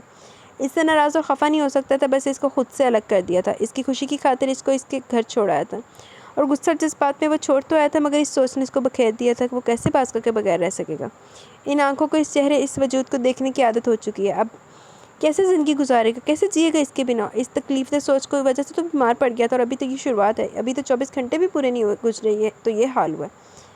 अली बेटा, आगा अकबर खान ने हल्के से पुकारा था। अलीशा जो अपनी इन तकलीफ से सोचों में इस कदर मुनहमिक था, तसव्वुर जाना में इस कदर डूबा हुआ था कि अकबर खान की आवाज़ नहीं सुनाई दी, साथ ना इन लोगों की आहट। आगा अकबर खान मज़ीद कुछ कदम आगे बढ़े और एक बार फिर नरमी से इस पुकारा। अलीशा ने हल्के से बाजू आंखों से हटाया, और जो चेहरा सामने था वह इसकी सोच के बरक्स था। अरे बाबा जान, आप?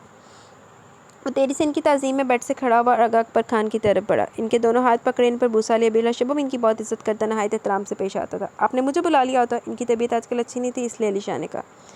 बेटा, ज़रूरत हमारी है, ख़ता हमसे सरजद हुई तो चलकर भी तो हमें आना चाहिए था ना। आगा अकबर खान के लहजे में शर्मिंदगी बोली तो इसी लहजे शर्मिंदगी ने अलीशा के दिल पर चोट पहुंचाई। प्लीज़ बाबा जान, आप मेरे लिए बहुत काबिल एहतराम हस्ती हैं। ऐसी बात कहकर मुझे शर्मिंदा मत करें, ना मेरी मोहब्बत को शक के तराजू में तोलें। अलीशा की आंखें बुखार की शिद्दत से सुर्ख अंगारा हो रही थी। इसका पूरा जिस्म भट्टी के माले दहक रहा था। आगा अकबर खान को शिद्दत से एहसास हुआ। पीछे खड़े दाइम खान और सबरेज़ खान आगे बढ़े। गलती इन लोगों से सरजद हुई थी तो इनका फ़र्ज़ था कि वो माफ़ी मांगे। आई एम सॉरी अली, मुझे बहुत बड़ी गलतफहमी होगी। बिना सोचे समझे जाने तुमसे बुरा सलूक किया।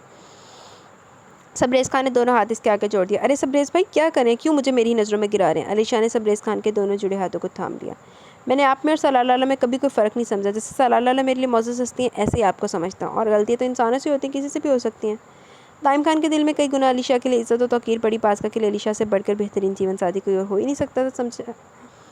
ये तुम्हारे आला ज़र्फ़ी अली। सबरेज़ खान हल्के से मुस्कुरा दिया। इसके गले से लगा, मगर इसके गले से लगते ज़ोरदार झटका इसको लगा।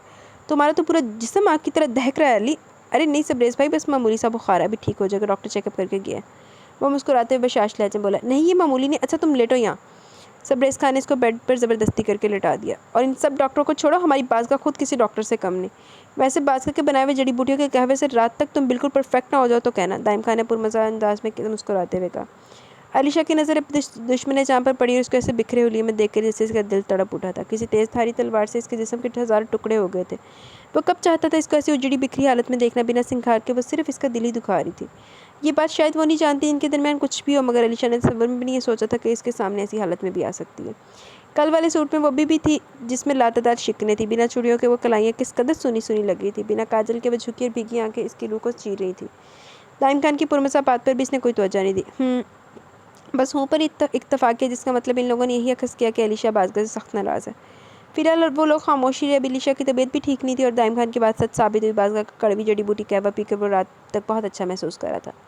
कुछ ही दिन में अलीशा बिल्कुल सेहतियाब हो गई और ये सारा कमाल सिर्फ बाज़का के ख्याल इसकी देखभाल का नतीजा था। इससे भी बढ़कर वो जो इसको हर 2 घंटे बाद जड़ी बूटियों के कहवे तो कभी सूप बनाकर दे रही थी और बेचारा किसी मीठे अमृत की तरह हलक में उतारा था सिर्फ बाज़का के लिए, इसकी एक नज़र के लिए। ये लीजिए। बाज़का ने अलीशा के मग में कहवा ला कर दिया। अलीशा जो अपने लैपटॉप पर कुछ काम कर रहा था इसको ऑफ किया और बाज़का के हाथ से ब्लैक कलर का मग देखा तो जिस तरह बुरा सा मुँह बनाया बाज़का ने बमुश्किल अपनी अचानक से उमड़ती मुस्कुराहट को ज़ब्त की थी। इसको एकदम से तबरेज़ खान की याद ज़रूर आई। वो भी इसके बनाए कहवे को देखकर बुरे बुरे मुँह बनाया करता था मगर वो भी इसके बुरे मुँह की परवाह किए बिना ज़बरदस्ती इसको पिला दिया करती। अलीशा ने इसकी पुरसोच आंखें और चेहरा पढ़ लिया मगर खामोश रही। इसी खामोशी से ब्लैक कलर का मग थाम लिया।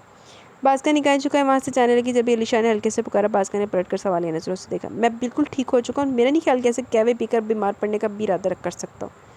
इसके बेसाख्तगी से कहने पर बाज़का के खामोश लबों पर बेसाख्ता मुस्कुराहट रिंग गई। स्काई ब्लू के इजी शलवार सूट में वो नहायत वजी लग रहा था। बाज़का को इससे मोहब्बत तो नहीं हुई मगर इतना ज़रूर हुआ कि वो इसकी अच्छाई से ज़रूर मुतासिर हुई थी। अलीशा से इसने बेशक बहुत नफरत की, शदीद नफरत। सिर्फ इस वजह से वो समझती थी कि इसने तबरेज़ खान की जगह ले ली मगर वो गलत थी। वो सोचती थी कि अलीशा इससे तबरेज़ खान की यादें छीन लेगा, इसके वजूद पर काबिज़ हो जाएगा मगर वो गलत थी। इसकी सोच गलत थी। अलीशा ने कभी भी इस पर इसके जिस्म पर हावी होने की कोशिश नहीं की वरना वो मर्द था, इसका शौहर था। इनके दरमियान कानूनी और शरई रिश्ता था। वो कुछ भी कर सकता था, इससे अपना हक ले सकता था मगर अलीशा ने ऐसा कुछ भी नहीं किया। हमेशा इसकी ज़ात को मौत पर जाना, शायद इसीलिए वो बाज़का के दिल में घर कर पाया था, अपनी खास जगह बना सका था।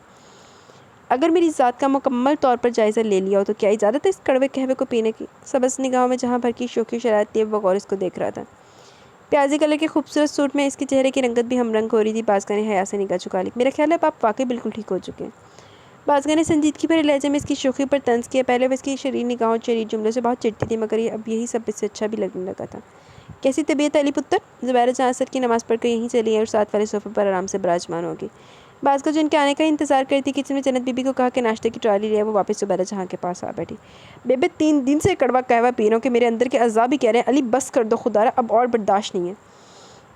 अलीशा का इतनी मासूमियत तो बेचारगी से कहने पर ज़ुबैरा जहाँ भी हल्के से हंस दी। मेरे चांद ये तुम्हारी सेहत के लिए बहुत ज़रूरी है। बिल्कुल, अब प्लीज़ अपनी बहू को कहिए रात के डिनर में मेरी फेवरेट कुछ बहुत चटपटी सी डिशेस बना दे। कहने के साथ इसने अपनी नाक 2 उंगलियों से बंद की और एक सांस में और कड़वा जड़ी बूटियों वाला कहवा हलक में उतार लिया। बाज़का को सही मानों में बहुत हंसी आ रही थी मगर इसने अपने चेहरे पर आती मुस्कुराहट को छुपाने के लिए जन्नत बीबी से ट्रायली थाम ली और प्लेट में कबाब सर्व करने लगी। अच्छा, मैं एक बात सोच रही हूँ। इन्होंने बाज़का के हाथ से प्लेट थाम ली और कबाब का एक बाइट मुंह में डाला। इस दौरान अलीशा भी फरमाइश कर चुका था। बाज़का ने तर्स खाकर इसकी प्लेट में 2 कबाब के साथ चिली सॉस रखा और इसकी जानिब प्लेट बढ़ाई। थैंक यू, इसने मुस्कुराते हुए प्लेट थाम ली। जी बेबे बताइए क्या सोच रही हैं आप। मुझे कराची जाना होगा अरबिश और अपनी जोया को लेने। अपनी जो है लानती औरत, मफाद परस्त हवेली वाले। इद्दत तो वैसे भी मेरी ख़त्म हो चुकी है तो फिर बस यही सोचा कि सबसे पहले मैं यही नेक काम करूं। अलीशा ने कुछ नहीं कहा चाहता तो वो खुद भी यही था मगर मजबूर था। मैं जानती हूँ सालार ने पूरी जान लगा दी होगी अरबिश को मनाने, मेरी चोटी का जोर भी लगा दिया होगा इसको यहाँ लाने में मगर सालार की चाहत पर अरबिश का खौफ भारी हो गया। हमसे बहुत सी ज़्यादती और नाइंसाफ़ियाँ हुई हैं जिनका इज़ाला करना बेहद ज़रूरी है और अगर मैं इस बच्ची के आगे झुक जाऊँ, इससे माफ़ी मांग लूँगी तो मुझे कोई शर्म और कोई नदामत नहीं। ज़ुबैरा जहाँ नरम लहजे में बोली। झुक जाएंगी तो माफ़ी मांग के कोई सान नहीं चढ़ेंगी साढ़े सिर पे। और फिर हवेली में अपनी दोनों बहुओं के एजाज़ में एक शानदार और उम्दा दावत का एहतमाम करूँगी। इन्होंने जाने सार निगाहों से अपने साथ बैठी बाज़का को देखा। तो ठीक है, मैं भी आपके साथ चलता हूँ। बिल्कुल चलो, बल्कि बाज़का भी चलेगी हमारे साथ। वहाँ के सबसे महंगे बोतीक से मैं अपनी दोनों बहुओं के लिए खूबसूरत सा सूट खरीदूँगी। अलीशा ने मोहब्बत से बाज़का को देखा। शायद वो अपनी मोहब्बत में सुरखरू हो जाए। इसकी मोहब्बत तो चाहत से भरी सबस निगाहों की तपश अपने चेहरे पर महसूस कर रही थी। ज़ुबैरा जहाँ दूसरे दिन अलीशा और बाज़का के हमरा मलिक विला पहुँच चुकी थी। माशाल्लाह पूरी बनी बनाई मेरी जोया, वही आंखें, वही नाक, वैसे ही होंठ और ऐसी खिलती गुलाबी रंगत। बस तेरे जोया वगैरह करतूत ना होने दे। ज़ुबैरा जहाँ ने गोद में ली गुड़िया को नज़र भर के देखा बल्कि कभी इसकी आंखों पर तो कभी नाक होंठ पर बूसा ले रही थी। ऐसा महसूस हो रहा था जैसे जोया शक इनकी गोद में वापस आ गई हो, वैसे इनसे लाड उठवा रही हो। ज़ुबैरा जहाँ की आंखों में पानी सा भर गया। गुड़िया को गोद में लेकर जहाँ इनका दिल जोया शाह के लिए इसकी याद के लिए तड़पा था, वहीं इनके दिल को सुकून मिला। इनकी आंखों में ठंडक का एहसास पैदा हुआ। सब इनकी इस मोहब्बत को देख रहे थे, इनके जज्बे को देख रहे थे, इनकी भीगी आंखों को देख रहे थे, इस माँ की ममता को देख रहे थे जो अपनी वो गुड़िया पर निछावर कर रही थी। सलार शाह ज़ुबैरा जहाँ के बराबर में बैठा था। बेबे। सलार शाह ने इनके शाने पर नरमी से अपना हनी बाजू फैला दिया। ज़ुबैरा जहाँ ने सलार शाह को रुख घुमा के देखा। सलार। गुल्लू की लहजा भीगी आंखों से वो सलार शाह को देख रही थी। सलार जोया है ना ये। जी बेबे, इसने हल्के से मुस्कुराते हुए सर को तस्बात में हिलाया। घर लेकर चलेंगे हम अपनी बेटी को। बिल्कुल बेबे, मगर ये बताओ हमारी बहू कहाँ है। इन्होंने मतलाशी निगाहें अपने अतराफ़ में दौड़ाई मगर नाकाम होगी क्योंकि अरबिश इनको कहीं नहीं दिखाई दी। सलार शाह ने भी इधर उधर नज़र डाली मगर वो कहीं नहीं थी। इसको कुछ शर्मिंदगी का एहसास हो क्योंकि वो महसूस नहीं कर सका कि वहाँ अरबिश मौजूद नहीं। मेरा ख्याल है वो अपने रूम में मैं लेकर आती हूँ। अनशा, जिसके दिल में कुछ खफकी सी आ गई थी ज़ुबैदा जहाँ को लेकर, इन्होंने ना तो अरबिश का पूछा ना इसका ख्याल है वो यहाँ शायद सिर्फ अपनी पोती से मिलने आई हैं। जब इस सलाशा की निगाह रूम के दूसरे दरवाजे के पर्दे पर पड़ी जहाँ अरबिश का ब्लू जॉर्जेट का दुपट्टा झांक रहा था। एक मिनट अनशा, सलाशा ने उठती हुई अनशा को टोकर खुद खड़ा हो गया। बेबे मुझे दे। बास्का ने दोनों हाथ फैलाए गुड़िया को लेने के लिए, तो ज़ुबैदा जहाँ ने एहतियात से किसी कांच की गुड़िया की तरह जोया को बास्का को दे दिया। यहाँ क्यों खड़ी हो, अंदर आओ, बेबे बुला रही है तुमको। सलाशा के करीब से आती भारी आवाज़ पर बुरी तरह चौंक कर लगी। नहीं। इसने तेरी से नफ़ी में इधर उधर गर्दन हिलाई। सलाह ने बगौर इसके चेहरे का खौफ देखा। मगर क्यों? मुझे बड़ी सरकार से बहुत डर लगता है। वो समझ सकता था इसके डर को, और जिस तरह वो कांप रही थी ये भी महसूस कर सकता था। मगर अरबिश को समझना होगा, इसको जानना होगा कि वो हमारे लिए बहुत अहम है। कुछ नहीं होगा, तुम आओ मेरे साथ, मैं हूँ ना तुम्हारे साथ। सलाशा ने इसके कप कपाते सहमे वजूद को अपने हसार में लिया, ड्राइंग रूम में आने लगा। मगर अरबिश ने इसकी कमीज़ को ज़ोर से मुट्ठी में दबोच ली। बहुत इस पर भरोसा कर पाई थी। बड़ी गल कर लिया, लान थी तो भरोसा। ज़ुबैदा जहाँ ने गर्दन मोड़ के देखा जहाँ सलाशा इसको अपने बाजू के घेरे में लिए चला आ रहा था। अरबिश की डरी सहमी कैफियत वो दूर से भी महसूस कर सकती थी। वो खुद भी अपनी जगह से खड़ी हुई। यहाँ आओ, ज़ुबैदा जहाँ ने शफकत भरे लहजे में कहते हुए नर्म मुलायम आंखों से इसको देखा। मगर अरबिश ने अपनी मजबूती से सलाशा की कमीज़ पर गिरफ्त सख्त कर दी। ज़ुबैदा जहाँ खुद आगे बढ़ी और अरबिश के डर और खौफ का इन्हें अंदाज़ा था। इन्होंने गहरी सांस ली और एक एक कदम मज़ीद आगे बढ़ी। हम जानते हैं हमसे बहुत नाइंसाफ़ियाँ, बहुत सी ज़्यादतियाँ हुई हैं। मेरी ज़ात है, तुम्हें बहुत नुकसान पहुँचा, बहुत ऐसा दिया तुम्हें, तकलीफ़ दुख कम मिले, तुम्हारा दिल भी दुखाया। पूरे हाल में खामोशी का राज था जिसको सिर्फ ज़ुबैदा जहाँ की संजीदा और शर्मिंदा आवाज़ चीरी थी। इनके भीगे लबो लहते से, इनके पेशेमान अंदाज से साफ सारी हो था इनको हालात ने बहुत बदल दिए। चार बना सी तेरे हालात तेन बदलंदा। रहमत जो दूर खड़ी है सब देख रही थी। वो तो ज़ुबैदा जहाँ को जानती थी अच्छी तरह, इनके आदत और अतवार से वाकिफ़ थी। अपने एक सख्त दिल गरूर से भरी हुई औरत अगर आज टूटी थी तो इसकी बहुत बड़ी वजह थी, वरना ज़ुबैदा जहाँ को सरशत में कहाँ से झुकना, माफ़ी मांगना। लानती औरत।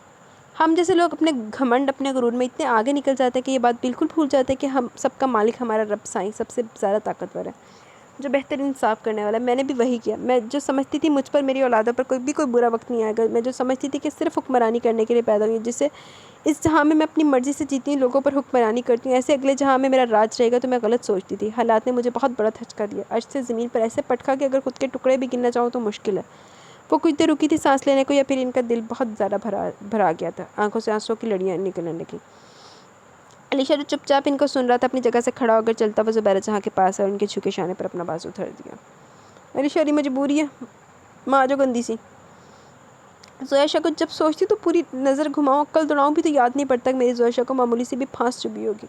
मगर जब भी सोचती कि कितनी अजियत, कितनी तकलीफ़ से इसकी जान निकली होगी, इतनी आसानी से तो इसके जिस्म से रूह नहीं निकली होगी। नहायत बेरहमी से, बेदर्दी से इसको मारा गया और इस तरह ज़्यादती का शिकार करके। ज़ुबैदा जहाँ के लफ्ज़ लड़खड़ाने लगे, इनका लहजा कांपने लगा। बेबे, अलीशा ने धीरे से पुकारा। वो नहीं चाहता था कि वो सब दोहरा के खुद को अजियत में डालें।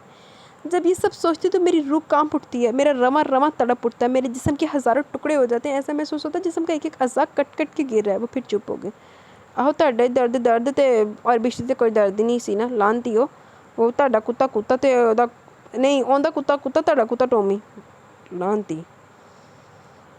मैं कितनी नासमझ और बेवकूफ़ थी। ज़ोया को ख्वाब में हर रोज़ ऐसी उजड़ी बिखरी हालत में देखती, कभी हुई में लथपथ तो कभी चीखते चिल्लाते रोते तड़पते। मगर समझ ही नहीं सकी मेरे नाज़ों से पली बच्ची को इतनी ऐसी अजियत से मारा गया। इसका दुख, इसकी तकलीफ़ कम करने के हमने तुमको अजियत दी, दुख दिए, क्योंकि हम अपने रब साई की वहदानियत को फरामोश कर चुके थे। हम भूल चुके थे कि वो हम सब देख रहा है, अर्शिया से बाखबर है। बीबी चंद इनकी आंखें भर आई थी ये सब देख और सुनकर, जो अपने रब का शुक्र अदा करते नहीं थकती। इस वक्त अपने मौला करीम के इंसाफ पर इनका दिल रो पड़ा। वो अपनी जगह से उठी और ज़ुबैदा जहाँ के करीब आई। सब्र करो बेटा, ज़िंदगी से बहुत कुछ सीखते हैं। आहो ते मैंने सुन दे मेरे मुँह जो तुम सारे जने। ज़िंदगी हमें बहुत कुछ नवाजती है तो बहुत कुछ ले भी जाती है। यकीनन ज़ोया के साथ जो हुआ बहुत गलत हुआ, मगर हम सब्र और हौसले का दामन थाम कर इस बच्चे के लिए मगफरत की दुआ तो कर सकते हैं। सब्र ही तो नहीं आ रहा बीबी जान। वो बुरी तरह सिसक उठी। मगर इसके अलावा क्या कर सकती हो? गरीबों, मस्किनों, यतीमों को देखो, इनके दर्द दुख को, गम को महसूस करो। हो सके तो इनकी मदद करने की कोशिश करो कि तुम्हारे दिल को सुकून मिलेगा। गलतफहमी की बुनियाद पर इस बच्चे के साथ बहुत सी नाइंसाफ़ियाँ ज़्यादतियाँ हुई हैं, तो मैं दावा करो, अजाला करो। देखो इस बच्ची की तरफ। बीबी जान ने साहब को इसे कहते हुए सलाशा से बिल्कुल डरी सहमी अरबिश की तरफ इशारा किया। ज़ुबैदा जहाँ ने अरबिश को देखा जिसके चेहरे और आंखों से दहशत टपक रही थी। वही तो करना चाहती हूँ बीबी जान, मैंने इस मासूम पर जुल्म की इंतहा कर दी। मेरी ज़्यादती से इस बच्ची की रूह घायल हुई है, इसकी शख्सियत बिखर के रह गई। आज अगर ये टूट फूट का शिकार है तो हमारी ज़्यादती की वजह से। इसकी ज़ात मजरूह है तो इसकी जिम्मेदार भी हम हैं। ज़ुबैदा जहाँ ने आगे बढ़कर इसके शाने पर हल्के से हाथ रखा तो मज़ीद सलाशा में सिमट कर रह गई। ज़ुबैदा जहाँ ने हल्की सी कोशिश भी की अरबिश को खुद से लगाने की, मगर वह सलाशा को मज़ीद सख्ती से थाम गई। अरबिश बेटा इधर आओ मेरे पास। बीबी जान ज़ुबैदा जहाँ की बेबसी भी देख रही थी और अरबिश को भी, जो किसी भी तरह ज़ुबैदा जहाँ पर यकीन करने को राज़ी नहीं थी। इधर आओ। इन्होंने अपना हाथ इसकी तरफ बढ़ाया, बल्कि इसके बाजू को पकड़ लिया और अपनी तरफ किया, मगर इसका हाथ अभी भी सलार शाह के हाथ में दबा हुआ था। इसने बहुत मुश्किल से सलार शाह पर भरोसा करना सीखा है, और ये सलार शाह जानता था ये इसका रब कि कैसे वो अरबिश को एतमाद को जीतने में कामयाब हुआ था। सलार शाह ने नरमी से इसका हाथ छोड़ दिया। बीबी जान अरबिश को लेकर सोफे पर आ बैठी। वो चाहती थी कि अरबिश सबके साथ बैठे बातें करे, इसका दिमाग फ्रेश हो। सलार शाह ने ज़ुबैदा जहाँ को थाम लिया। दोनों साइड इनके दोनों बेटे खड़े थे। सब बेहतर हो जाएगा इंशाल्लाह, परेशान ना हो। अली शाह ने सहूलत से समझाया। वो भी अरबिश को समझ सकता था, इसकी कैफियत देख चुका था। इसको ज़ोहर शाह का वो वक्त याद है जब इसका गहवारा हवेली में रखा था और अरबिश को बड़ी बुरी तरह सलार शाह ने फेंका था इस गहवारे के पास। बाज़गा ने अरबिश को देखा, 2-3 बातें भी की, मगर वो सिर्फ हूँ हाँ का जवाब देती कि मगर नशा बहुत बातूनी थी। वो खुश भी बहुत थी अरबिश के लिए। वो जान गई थी कि अब आगे की अरबिश की ज़िंदगी बहुत सहल है। लानतियो हवेली वाला दा मुँह टुटदा, लानतियां दे एक किसी ने भी माफ़ी का लफज नहीं मुँह चो कढ़े, अपने रोने सुनाई जा रहे। मैं ऐशा जे ये हुआ, मेरी जोशा के सेहत ये हुआ लानतियो। ज़ुबान टूटती सी तड़ी, ज़ुबान काटी जाती थी ना, दांतों के नीचे आ जाती थी। तुम लोगों की माफ़ी मांगते हुए तुम लोगों की शान में फ़र्क पड़ता था ना। लानती लोग ना हो तो बगैरत लोग, कम ज़रफ़। ज़ुबैदा जहाँ का कुछ दिन तक का क्याम यही मलक पिला मेरा। बहुत अच्छी मेहमान नवाजी की इन लोगों ने। इनके हुस्न सलूक, इनके बर्ताव की तो गर्विदा हो गई। सब कुछ खिलाने पिलाने से इंसान इसकी तारीफ़ नहीं करता, इससे भी बढ़कर होता है हमारा इखलाक, जो सामने वाले के दिलो जान से ना सिर्फ इज़्ज़त व कदर करता है बल्कि क़यामत भी याद रखता है। और ज़ुबैदा जहाँ दिलो जान से राफ़े मलिक की बीबी जान की इज़्ज़त करती थी। वह नशा से भी मिली। इसने इस दिन जो कुछ अपनी आंखों से देखा वो सब इसने ज़ुबैदा जहाँ को बता दिया। इस रात वह नशा को खुद से लगाकर बहुत रोई, बहुत माफ़िया मांगी। एक ज़रा सी गलती ने हंसते बसते ख़ानदान को बखेर दिया। नशा भी अपने अम्मा अब्बा को याद करके बहुत रोई, मगर जो चला के वापस भी तो नहीं आ सकता। हाँ, बहुत सी तकलीफ़ और दर्द उठा के इसको रायत मलिक की सूरत में एक बेहद चाहने वाला, प्यार करने वाला जीवन साथी मिल गया था। ज़ुबैदा जहाँ ने नशा के सर पर शफ़क़त भरा हाथ रखा। इन्होंने इसको बहुत तसल्ली दिलाई वो अरबिश को अपनी बहू नहीं अपनी बेटी जैसा प्यार देंगी। वो राफ़े मलिक के साथ कराची के महंगे तरीन शॉपिंग मॉल में से सबके लिए बहुत सी शॉपिंग करके लाई। अरबिश और बाज़गा के लिए ओपन शर्ट के साथ आजकल जो गरारे चल रहे हैं वो लेकर आई। एक गरारे की कीमत तकरीबन 1.5 लाख के करीब थी। काम जितना भारी था इतने खूबसूरत था। वाइट नेगो का काम, हमरंग दुबका और गोल्डन बारीक धागे की नाजुक कढ़ाई। अरबिश का कलर पिंक एंड पर्पल इम्तिजाज का था, तो बाज़गा का लाइट फ्रोजी और लाइट पिस्ता इम्तिजाज का। दोनों के बिल्कुल एक जैसे थे, सिर्फ कलर में फ़र्क था। इन दोनों को जो पसंद है वो ले लिए। बाज़गा ने अरबिश पर छोड़ दिया, इसको जो पसंद है वो ले ले, मगर अरबिश ने कुछ नहीं कहा। इसको याद नहीं पड़ता कि इसने कभी ऐसे महंगे कपड़े ख्वाब में भी देखे भी नहीं होंगे। हवेली में जो कपड़े इसने पहने वो इस पर भी शाकर थी। कभी इसने हरकत पर शिकायत नहीं की, कभी अपने रब से गिला नहीं किया। हवेली में बहुत बड़े पैमाने पर ज़ुबैदा जहाँ ने दावत रखी थी। ख़ानदान भर के हर फर्द को मदऊ किया गया। दोस्त अहबाब, रिश्तेदार, ससुराली रिश्तेदार। ये खाली दावत ही नहीं बल्कि अरबिश और बाज़गा का दावत वलीमा और अपनी पोती ज़ोया की खुशी भी थी। हवेली को मुकम्मल दुल्हन की तरह सजाया गया। हर शय चमक दमक रही थी, हर चेहरा खुशी से मुस्कुरा रहा था। आलम शाह की पोती ज़ोया शाह, जिसे हर शख्स ने दुआ दी, तोहाइफ दिया। ज़ुबैदा जहाँ की गोद में सिमटी सी गुड़िया को हर कोई रश्क भरी नज़रों से देख रहा था, प्यार कर रहा था। तकरीबन सभी मेहमान आ चुके थे और वो लोग इस हवेली की बहुओं को देखना चाहते थे, इनको अच्छे नसीब की दुआ देना चाहते थे, इनसे मिलना चाहते थे। इस कदर भारी सूट, ऊपर से ख़ानदानी गोल्ड का जेवर, चूड़ियाँ, मेहंदी, इतना कुछ इसने पहले कब पहना था। इतना हैवी मेकअप, गोया वो सर के बालों से पैर के नाखून तक मुकम्मल तौर पर बदल चुकी थी। बल्कि जब वो संभलती कदावर आईने के सामने आकर खड़ी तो खुद को पहचान नहीं सकी। बहुत हसीन लग रही हो। सलार शाह इसके पीछे आ खड़ा हुआ और साफ शफाफ शीशे में इसका अक्स देखा। वो कुछ परेशान भी थी, मगर क्यों। सलार शाह ने इसको दोनों शानों से थाम कर इसका रुख अपनी जानिब मोड़ लिया। इसके झुके चेहरे और झुकी निगाहें जिस पर पहरा देती लंबी घनेरी पलकों की बाढ़। सलार शाह ने बगौर चेहरा देखा जिसकी ज़िंदगी बन गया था। सुनता मेरे मुँह जो गंदी जी। इसका इश्क, इसका जुनून बन गया था। जो इसकी बीवी, इसका प्यार ही नहीं, इसकी बेटी की माँ भी थी। तो कैसे बना चाहे, कैसे ना वो इसका दीवाना हो। मार जा दीवानगी दे बेच तू। सलार शाह ने इसका मासूम सा चेहरा अपने हाथों में भरा और फिर इसी चाहत से ऊपर को उठाया। मुझे नहीं बताओ कि अपने परेशानी की वजह। आप डांटेंगे तो नहीं। कितनी मासूमियत थी इसके चेहरे और आंखों में। इसके लहजे में सलार शाह फिदाई तो हो गया था। जब अंदाज़ बदला तो देखने का अंदाज़ तो खुद ब खुद बदल गया। बिल्कुल भी नहीं, इस वक्त तो क़यामत लग रही हो, ऐसा सोचना भी कुफ्र है। इसकी ज़ोमानी बात अरबिश की समझ से बाहर थी, क्योंकि वो अपनी उलझन से परेशान थी। बोलो। मुझसे इतने भारी सूट में चला नहीं जा रहा। सलार शाह को इसकी बात पर हंसी आई। वो तो समझे तो कोई और बात होगी, मगर क्यों, इतना खूबसूरत तो लग रहा है और तुम पर तो और ज़्यादा खिल रहा है। सलार शाह ने सच्चाई से कहते हुए बगौर इसका चेहरा देखा। सलार शाह के इस तरह देखने पर वो हया से खुद में सिमट कर रहेगी। पहले कब इसने प्यार लुटाती नज़रें देखी थी। अच्छा, इसका एक हल है मेरे पास, अगर तुम मानो तो। सलार शाह ने अपने दोनों हाथ इसके चेहरे से हटाए और अपनी पुश्त पर बांध लिए। वो क्या। अरबिश ने सियाने ऊपर उठाए। वो ये कि मैं तुम्हें अपनी बाहों में उठा के ले चलूँ। उफ़। अरबिश ने लबों पर शर्मिंदगी मुस्कुराहट ने अपना घर बना लिया। वो जो निगाहें ऊपर को उठाए सलार शाह को देख रही थी ना, वो निगाह खुद ब खुद सुरख आरिस पर झुकती चली गई और इसकी सदा ने सलार शाह को मज़ीद इसका दीवाना बना दिया। वो मज़ीद आगे बढ़ा, इतना क्या इंच भर का फासला भी नज़दीकी में सिमट चुका था। इन निगाहों में इस चेहरे पर डर खौफ की वजह से अरबिश का यूँ सलाशा की बाहों के हसार में सिमटना नहीं था, बल्कि हया के हर हर रंग इसके वजूद से जाहिर हो रहे थे। ओहो यार। वो आगे बढ़ा, मज़ीद आगे बढ़ा, इतना कि अब इंच भर का फासला भी नज़दीकी में सिमट चुका था। इस बार इन निगाहों में इस चेहरे पर डर खौफ की वजह से अरबिश का यूँ सलाशा के बाहों के हसार में सिमटना नहीं, बल्कि हया के हर हर रंग इसके वजूद से जाहिर हो रहे थे। वो मुकम्मल तैयार हो चुकी थी, बस इसका वो भारी दुपट्टा सेट होकर नहीं दे रहा था। हालांकि माहिर ब्यूटिशियन बहुत अच्छे से सेट तो कर गई थी, मगर इसको पसंद नहीं आया तो इसने उतार दिया। और अब 10 मिनट से अपने इस भारी भरकम पिस्ता कलर के दुपट्टे से उलझ रही थी, और इसकी वजह भी कोई छोटी आम सी नहीं, बहुत बड़ी और ख़ास वजह थी। अलीशा जो बेड पर कोई आधे घंटे से इसकी कार्रवाई भी देख रहा था, मोबाइल में भी लगा हुआ था, मगर बाज़ को महसूस होने नहीं दिया कि इसके ध्यान के सारे धागे सिर्फ इस वजूद से उलझे हुए हैं। इसके चेहरे की बेसारी बेचैनी वो अच्छी तरह समझ गया, मगर सिर्फ इसके पुकारने का इंतजार करता। इस वाक़े के बाद अलीशा ने बाज़ को तंग करना, या वो इस वाक़े से पहले था, सब ऐसा नहीं रहा था। कमरे के बाहर वही हल्की फुल्की बात ज़रूर कर लिया करता, मगर कमरे के अंदर वही सर्द जंग दोनों के दरमियान थी। मगर अलीशा ने भी ठान लिया, अब की बार बाज़ को कदम बढ़ाने होंगे, खुद इसको चल कर आना होगा। हालांकि इन सबस कांच में एक दिल फरेब सा तबस्सुम घिरा हुआ था, जिसको फिलहाल वो छुपा गया।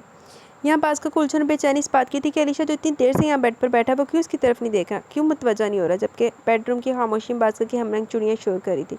तो कभी इसके पैरों की पायल की झनगाट चीख चीख के इसको बुला रही थी। ठीक है, इससे गलती होगी, वो शर्मिंदा आपके जान लेगा।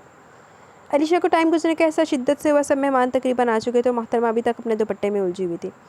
बाज़ के हाथों से दुपट्टा गिर गया, जिसको उठाने के लिए वो झुकी। इससे पहले वो अलीशा ने उठा लिया। नहायत गहरी नज़रों से देखने के बाद आगे बढ़ा और इसके शाने पर डालकर बैक साइड से फैला के इसकी नाजुक मरमरी कलाई थामी और ड्रेसिंग टेबल से एक सेफ्टी पिन लेकर इसकी कलाई पर अटका दिया। खुद पीछे होकर इसका देखने लगा। ये कोई इतना मुश्किल काम नहीं था, तुम भी कर सकती थी, मगर क्यों नहीं कर पा रही थी? इसका क्या जवाब है वो भी बता दो। बाज़ का जो खुद अलीशा के सर्द रवैये से थक गई थी, अब इसकी बाहों के हसार में आकर आराम करना चाहती थी, अपनी ज़िंदगी की नई शुरुआत करना चाहती थी। इसको आगे बढ़ना होगा, इसको झुकना होगा। वो अलीशा से दूर नहीं रह सकती, और ये इसने चंद दिनों में ही जान लिया था। अलीशा का बस ये कहना था, और वो बेसाख्ता इसके सीने से लगी। अलीशा जिसके चेहरे पर दिल फरेब से एक तबस्सुम ठहरा हुआ था, बाज़ का किस तरह सीने से लगकर सिसकना इसके तो जान ही ले गया।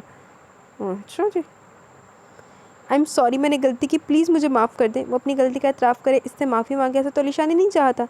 बाज़ का इसका प्यार ही नहीं, इसका इश्क, इसका जुनून है। वो भला कैसे अपने प्यार को शर्मिंदा होते देख सकता है? बाज़ की हिचकियों की ज़द में वजूद पर अलीशा ने अपनी चाहत और मोहब्बत का हसार खींच दिया। प्लीज़ अली, मुझे माफ़। बाज़ के सीने पर सर उठाकर इसको देखने लगी। अलीशा ने जल्दी से इसके सुर्ख होंठों पर अपनी अंगश्त शहादत रख दी। मेरी मोहब्बत की तो हीन मत करो। माफ़ी मांगकर जो हुआ वो गुजरा कल था, जिसको याद करके हम दोनों को तकलीफ़ होगी, मुझे तुमसे ज़्यादा होगी जब तुम इस तरह अश्क बहाओगी। अलीशा ने इसकी आंखों से बहते आंसुओं को देखा। बाज़ ने निगाहें झुका ली। कितनी देर तक वो इस बाज़ के चेहरे पर खेलते कोस कजा के रंगों को देखता रहा। मेकअप ख़राब हो ना, ले बाहर जाना।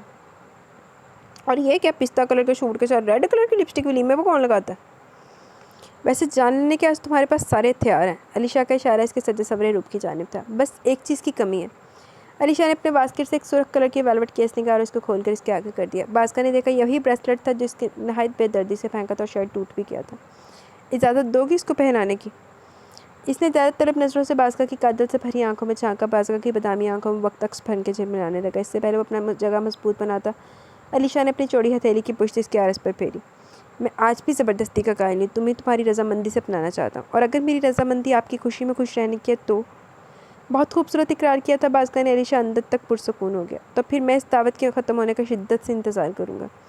तुमने रजामंदी दे दी, मेरी पनाहों में आने की इजाज़त दे दी, तो फिर हर गुस्ताखी, हर जिसारत के लिए खुद को तैयार रखना। पुरशौक लहजा सबस कांच में जहाँ भर का प्यार बाज़ का इसका इशारा समझ के इसके चेहरे पर हया का हर रंग चमक रहा था। अलीशा ने इसकी कलाई थामी और ब्रेसलेट इसकी कलाई में बड़े प्यार से बांध दिया, और वहीं अपने इश्क की एक मोहर सबत कर दी। याद रखना, तुम सरापा मोहब्बत और मैं तुम्हारी मोहब्बत का प्यासा। आज हर दीवार तोड़नी भी पड़े तो तुम बच नहीं पाओगी। बाज़ हल्के से मुस्कुरा दी, मुस्कुराते हुए एक बार फिर खुद को इसके हवाले कर दिया। अलीशा इसकी पेशानी पर अपनी चाहत की एक तहरीर रकम कर दी। वो सुखरू हो गया था आज अपनी मोहब्बत के आगे। आज इसने बाज़ को जीत लिया था, इसका प्यार जीत लिया था। और बताओ, ये राइब तो तुमको तंग तो नहीं करता? अनाबिया ने नशरा से पूछा। दोनों काफ़ी दिनों बाद मिली थी तो खूब बातें हुई। अनाबिया भी राइब बहुत अच्छे हैं, बस मुझे एक ही चीज़ की शिकायत है। अनिशा वही अपना पुराना दुखड़ा लेकर बैठ गई। वो आज भी बहुत ही बेवकूफ़ सी थी। अच्छा मुझे बताओ, मैं अब भी राइब के बच्चे के कान खींचती हूँ, इसने बहुत संजीदा अंदाज में कहा, मगर वो जानती थी, समझ सकती थी इसकी बेबसी। यही कि वो मुझे रात भर सोने नहीं देते। बेसाख्ता शिकवा ज़बान पर आ गया। इस पर वो अपनी बेसाख्ता उमड़ती मुस्कुराहट रोक नहीं सकी। और सोने क्यों नहीं देता? तजस्सुस बरकरार था। मैं बताऊँ तुमको क्यों सोने नहीं देता? पीछे से राइब मलिक और दाइम खान ने एंट्री मारी। दुनिया बदल जाएगी मगर तुम्हारी जासूसी वाली आदत नहीं बदलेगी। राइब मलिक ने एक हल्की सी चप्पत इसके सर पर मारी जबकि दाइम खान मुसलसल इसको घूरे जा रहा था।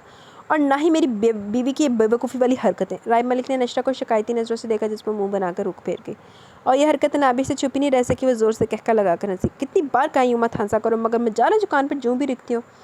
दाइम खान ने झिड़कने की कोशिश की तो पूरी थी मगर नाबे के आगे जोर नहीं चला। रहने दे दाइम, क्यों खून चला रही है, सिर्फ बदलने वाली नहीं हरकत टेढ़ी है इनकी। राइब मलिक ने तब कर जवाब दिया। तो जब पता है हम ना बदलने वाली ना ही सुधरने वाली तो क्यों नाकाम कोशिश करते हो। राइब मलिक अपनी मुस्कुराहट नहीं रोक पाया। वो जानता था नाबिया कभी नहीं बदलेगी चाहे कुछ भी हो जाए। और दूसरी बात ये बताओ तुम दोनों की कंसुइयाँ ले रहे हो, शर्म तो आती नहीं। दो लड़कियाँ आपस में प्राइवेट बातें करी हैं तो तुम दोनों मोहल्ले की किसी लड़ाकर चुगलखोर औरत की तरह हमारी बातें सुन रहे थे। इस अलकाब पर तो दाइम खान सही मानों में जिल बिला के रह गए। कभी तो अक्लमंदों वाली बातें कर लिया करो। दाइम खान ने जल भुनकर सुलगते अंदाज में कहा। इस पर राइब मलिक के साथ साथ नाबे भी जोर से हंस दी। कसम से नाबे दाइम की बर्दाश्त को दाद देने को दिल करता है जो तुम जैसी चीज़ को बर्दाश्त कर रहा है। राइब मलिक ने एक और चुटकुला छोड़ा जिस पर दाइम खान ने नहायत घूर के पहले राइब मलिक को देखा फिर नाबे को। इसके घूरने पर नाबे का एक बार फिर कहका बुलंद हुआ। खुद तो मरना साथ मुझे भी लेकर मरना। राइब मलिक दाइम खान की घुरियाँ भी देख रहा हो तो नाबे की हंसी भी जो रुकने का नाम नहीं ले रही थी। वो जानता था दाइम खान को औरतों का कहका लगाना सख्त नापसंद है। इतना टाइम होगा मगर दाइम खान की मोहब्बत का भी तुम पर कोई असर नहीं हुआ। मत जा रहे तुम्हारी आदतों और हरकतों से मैं मामूली सा भी फ़र्क आया हो। डियर फ्रेंड, आदतों और हरकतों में बरकत तो ज़रूर हो सकती है मगर कमी नहीं। शरीर लहजे में कहते हुए दाइम खान को देखने लगी मगर जल्दी इसको अपनी हंसी का गला घोंटना पड़ा क्योंकि दाइम खान का चेहरा देखकर साफ जाहिर था इसको सालम ही निकल जाएगा। अरे बाप रे, मैं तो भागूं वरना तुम्हारा दोस्त यही मेरा कत्ल कर देगा। डरने की मुकम्मल एक्टिंग थी। ये नेक काम इसको बहुत पहले नहीं करना चाहिए था। राइब मलिक ने कहा। मैं सब समझती हूँ तुम्हारे तपने की वजह मगर कह रहा है नशरा घर आना मिलकर हम दोनों खूब बातें करेंगे कमरा बंद करके। इसकी बातों से महसूस होती नशरा से कहा। और तुम्हें लगता है मैं तुम्हारे पास अपनी मासूम बीवी को छोड़ दूंगा। राइब मलिक ने झटपट जवाब दिया। ये तो वक्त बताएगा अभी तो मैं बीबी जान के पास दौड़ लगा रही हूँ। दाइम खान का पारा इससे पहले मजीद हाई होता वो वहाँ से रफू चक्कर होने लगी मगर दाइम खान ने तेजी से इसका बाजू जो पकड़ के खींचा वो सीधा इस चट्टान जैसे सीने से जा लगी। कोई ज़रूरत नहीं तुमको वहाँ जाने की। वहाँ जुबैदा आंटी भी बैठी हैं और राफिया आंटी भी। यकीनन तुम अपनी ऊँट पटांग बातों वहाँ भी बाज नहीं आओगी। हाय मर जावा, कभी बेडरूम में भी ये शौकियाँ कर लिया करो। नाबे का इशारा दाइम खान की जिसारत की तरफ से जो बिल्कुल बेसाख्ता हुई थी। दाइम खान ने जल्दी से इसको खुद से अलग किया ना चाहते हुए भी इसके लबों पर तबस्सुम सा बिखर गया। तुम बेडरूम में चलो, वहीं ज़ाया होगी मेरे हाथों से मगर अभी मेरे साथ बाज़गुर अलीशा से मिलने चलो। वो सामने से आ रहे हैं और ख़बरदार जो कोई भी फजूल को इनके सामने की तो। इसकी कलाई थामे वो अलीशा और बाज़गा की जानिब बढ़ने लगा। इन दोनों के जाने के बाद राइब मलिक ने रूठी रूठी सी नशरा को देखा जिसके चेहरे और लबों पर कुछ देर पहले मुस्कुराहट थी मगर अब वहाँ खफकी थी। नाराज़ रहोगी। इसने थोड़ा पास आकर धीमे से इसके कान में सरगोशी की। बिल्कुल, नशरा ने हल्के से गर्दन इस्पात में हिलाई। राइब मलिक ने दिलचस्प नज़रों से इसकी गुलाबी आंखें देखी जिनमें प्यार के साथ साथ खफकी भी थी। जाने राइब, आपको मनाने के मेरे पास 636 तरीके हैं। 6636 तरीके हैं, वो भी बेडरूम में। मगर यहाँ कुछ तो रहम करो। इसकी बेबाक गुफ्तगू पर नशरा कान की लोगों तक सुरख पड़ गई। राइब मलिक आज भी इसका वैसा ही दीवाना था जैसे रोज़े अव्वल से था और इसकी दीवानगी में हर रोज़ इजाफा ही हुआ था जिसकी वजह से वो कभी बहुत उलझ जाती कभी मुँह फुला के बैठ जाती। अब बहुत बदतमीज़ है। इसने मुस्कुराती नज़रों से राइब मलिक को देखा जिसका मतलब वो मान गई थी। राइब मलिक मुतमिन हो गया। माशाल्लाह राइब, वो देखिए अरबिश कितनी खूबसूरत लग रही है। नशरा खुशी से चहकी। हाँ माशाल्लाह। राइब मलिक ने इसकी तरफ देखा जहाँ सलाश और अरबिश चले आए थे। आए चले ना नशरा से अरबिश से मिलने। इसने राइब मलिक का हाथ पकड़ लिया। अरबिश। नशरा तो डायरेक्ट जाकर इसके गले लगी थी। अरबिश जो पहले अपना तवाज़ुन बरकरार नहीं रख पा रही थी इससे पहले वो लड़खड़ाती गिरती और शायद नशरा भी साथ गिरती मगर सलाशा ने तेरी से अरबिश की नाजुक सी कमर पर अपने बाजू का हसार खींचकर दोनों को गिरने से बचा लिया। नशरा खुद भी जल्दी से अरबिश से लग गई। तुम ठीक हो? सलाशा ने नशरा को संजीदा नज़रों से देखा। जी मैं ठीक हूँ। इसने थोड़ी सी शर्मिंदगी हुई। गुड। सलाशा ने मुस्कुराते हुए इसको देखा और फिर राइब मलिक से मुसाफा किया। असल में इससे इतना भारी चोट संभल नहीं रहा, मैं इसलिए इसको अकेला नहीं छोड़ना चाहता। राइब मलिक सलाशा का मतलब समझ के इसको बहुत खुशी हुई। दिल और दिमाग में जो मामूली से शक व शुबा था वो भी इस वक्त दूर हो गया और अरबिश की जानिब से मुतमईन और पुरसकून हो गया। जिस लड़की ने अपनी छोटी सी उम्र में इतने दुख तकलीफ़ और गम उठाए थे इससे कई ज़्यादा खुशियाँ इसको ज़िंदगी इसको खुशियाँ और सूदगी देगी। ज़ुबैरा जहाँ अपनी दोनों बहुओं को अपने साथ लेकर बैठ गई वो बहुत खुश थी। इनकी गोद में सोया थी। आज इनकी फैमिली मुकम्मल हो गई थी। फैमिली के हर मेंबर का फ़ोटो सेशन हो रहा था। राइब मलिक को दाइम खान और नाबे कहीं नज़र नहीं आ रहे थे, दिखाई नहीं दे रहे थे। इसने इधर उधर मतलाशी निगाहें दौड़ाई। एक साइड पर वो दोनों दिखाई दिया। नाबे अपने दोनों कान पकड़ कर दाइम खान को मनाने की कोशिश कर दी। दाइम खान जानकर उसको सतारा था जो कि वो समझ भी चुकी थी। देखो अगर नहीं माने तो फिर मुझसे शिकायत मत करना। दाइम खान इसके शौकी से कहते जुमले को समझ कर इससे कुछ पैद भी नहीं था। बेबाकी में तो वैसे भी इसने झंडे गाड़े हुए थे। सख्त बुरी लग रही हो। दाइम खान ने हंसते हुए इसके दोनों हाथ कानों से हटाए जिस पर वो और खिलखिलाकर हंसती चली गई। राइब मलिक हल्के से मुस्कुरा दिए फिर चलता हुआ नशरा के बराबर में खाली जगह पर आ बैठा।